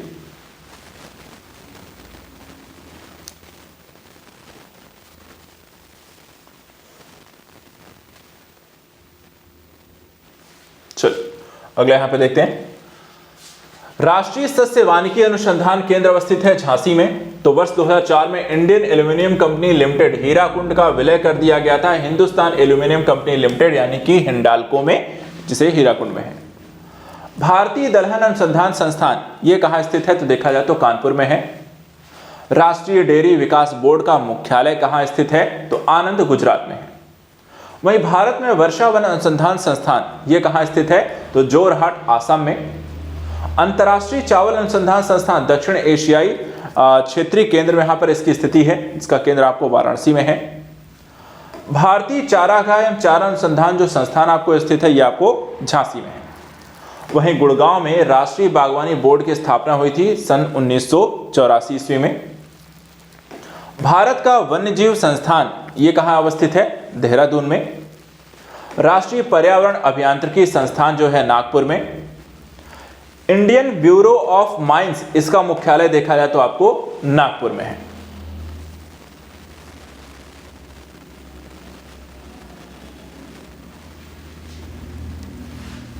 चलिए अगला देखते हैं। एक तरफ खेती के लिए फसल चक्र को लेकर के यहाँ पर एक क्वेश्चन है। देखिए इसमें सबसे उत्पादन की वृद्धि होना, मृदा की उर्वरता को संरक्षित करना और मृदा के कटाव को कम होना, ये फसल चक्र के संबंधित यहाँ पर कुछ महत्वपूर्ण इंपॉर्टेंट जो टॉपिक्स हैं या क्रमबद्धता है उसको ध्यान रखना होता है। देखिए एक तरफ यहाँ पर फिर से सूची दी गई है कुछ संस्थानों की, और दूसरी तरफ यहाँ पर उनका कहाँ पर किस राज्य में स्थित है वो पूछा गया है। जैसे राष्ट्रीय पोषण संस्थान हैदराबाद, तेलंगाना में है। भारतीय वन्यजीव संस्थान देहरादून, उत्तराखंड में है। राष्ट्रीय आयुर्वेद संस्थान जयपुर, राजस्थान में है। राष्ट्रीय अप्राकृतिक चिकित्सा संस्थान पुणे, महाराष्ट्र में। इसी तरह भारत द्वारा दक्षिण पोलर क्षेत्र यानी कि अंटार्कटिका में तीसरा स्थायी शोध स्टेशन स्थापित करने का निर्णय लिया है। इसका प्रस्तावित जो नाम क्या था आपको? भारती। फसल प्रणाली शोध निदेशालय ये कहाँ आपको स्थित है? मेरठ में। इसी तरह अंटार्कटिका में भारत के दूसरे स्थायी स्टेशन का जो नाम है वो है मैत्री। चलिए अब कुछ विविध तथ्यों को यहाँ पर लेते हैं और सेशन को हम समाप्त करने की ओर बढ़ रहे हैं। अंतिम कुछ टॉपिक जो है पूरा चैप्टर ज्योग्राफी का हम खत्म करते हुए देखने जा रहे हैं। सबसे पहले देखिए सूची 1 में यहाँ पे स्थानांतरण कृषि है और दूसरी तरफ यहाँ पर राज्यों के बारे में यहाँ पर आपसे है। जैसे कि एक पूनम भी एक स्थानांतरण कृषि है जो केरल में होती है। बोरा या बीरा स्थानांतरण कृषि मध्य प्रदेश में है। झूम स्थानांतरित कृषि आसाम में है। और पोडू स्थानांतरणशील जो कृषि है वो आपको उड़ीसा में यहां पर होती है।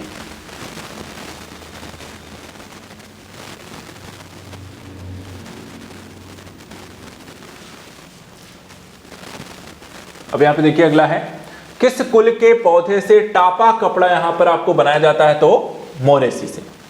एक तरफ देखिए फिर से क्वेश्चन है सुमेलित करने को लेकर, एक तरफ यहां पर आपको कुछ सूची में दे दिया गया है व्यवसायों के बारे में, और दूसरी तरफ यहाँ पर आप किससे संबंधित है, किस क्षेत्र से, तो उसके बारे में। जैसे कि मत्स्य पालन में मछली, फूलों खेती में फूल, रेशम की कीड़ों के पालन में रेशम और अंगूर खेती में अंगूर यहाँ पर आपको इंपॉर्टेंस है। उनके बिना वो चीज़ें व्यवसाय प्रारंभ नहीं हो सकता है। चलिए अगली बात, अगला क्वेश्चन, प्रमाणित बीज के थैलों पर प्रयोग किए जाने वाले टैग का जो रंग होता है वो कैसा होता है? नीला रंग। कभी खरीदने अगर गए हैं तो आप जरूर इसे देख सकते हैं। औद्योगिकरण का अनुसरण जो करता है, ठीक है, नगरीकरण। जहां औद्योगिकरण, नगरीकरण तो औद्योगिकरण।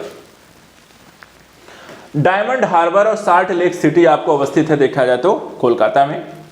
वह प्रदेश जिसमें सर्वाधिक अनुसूचित जनजाति हैं वहां पर आपको मध्य प्रदेश में है।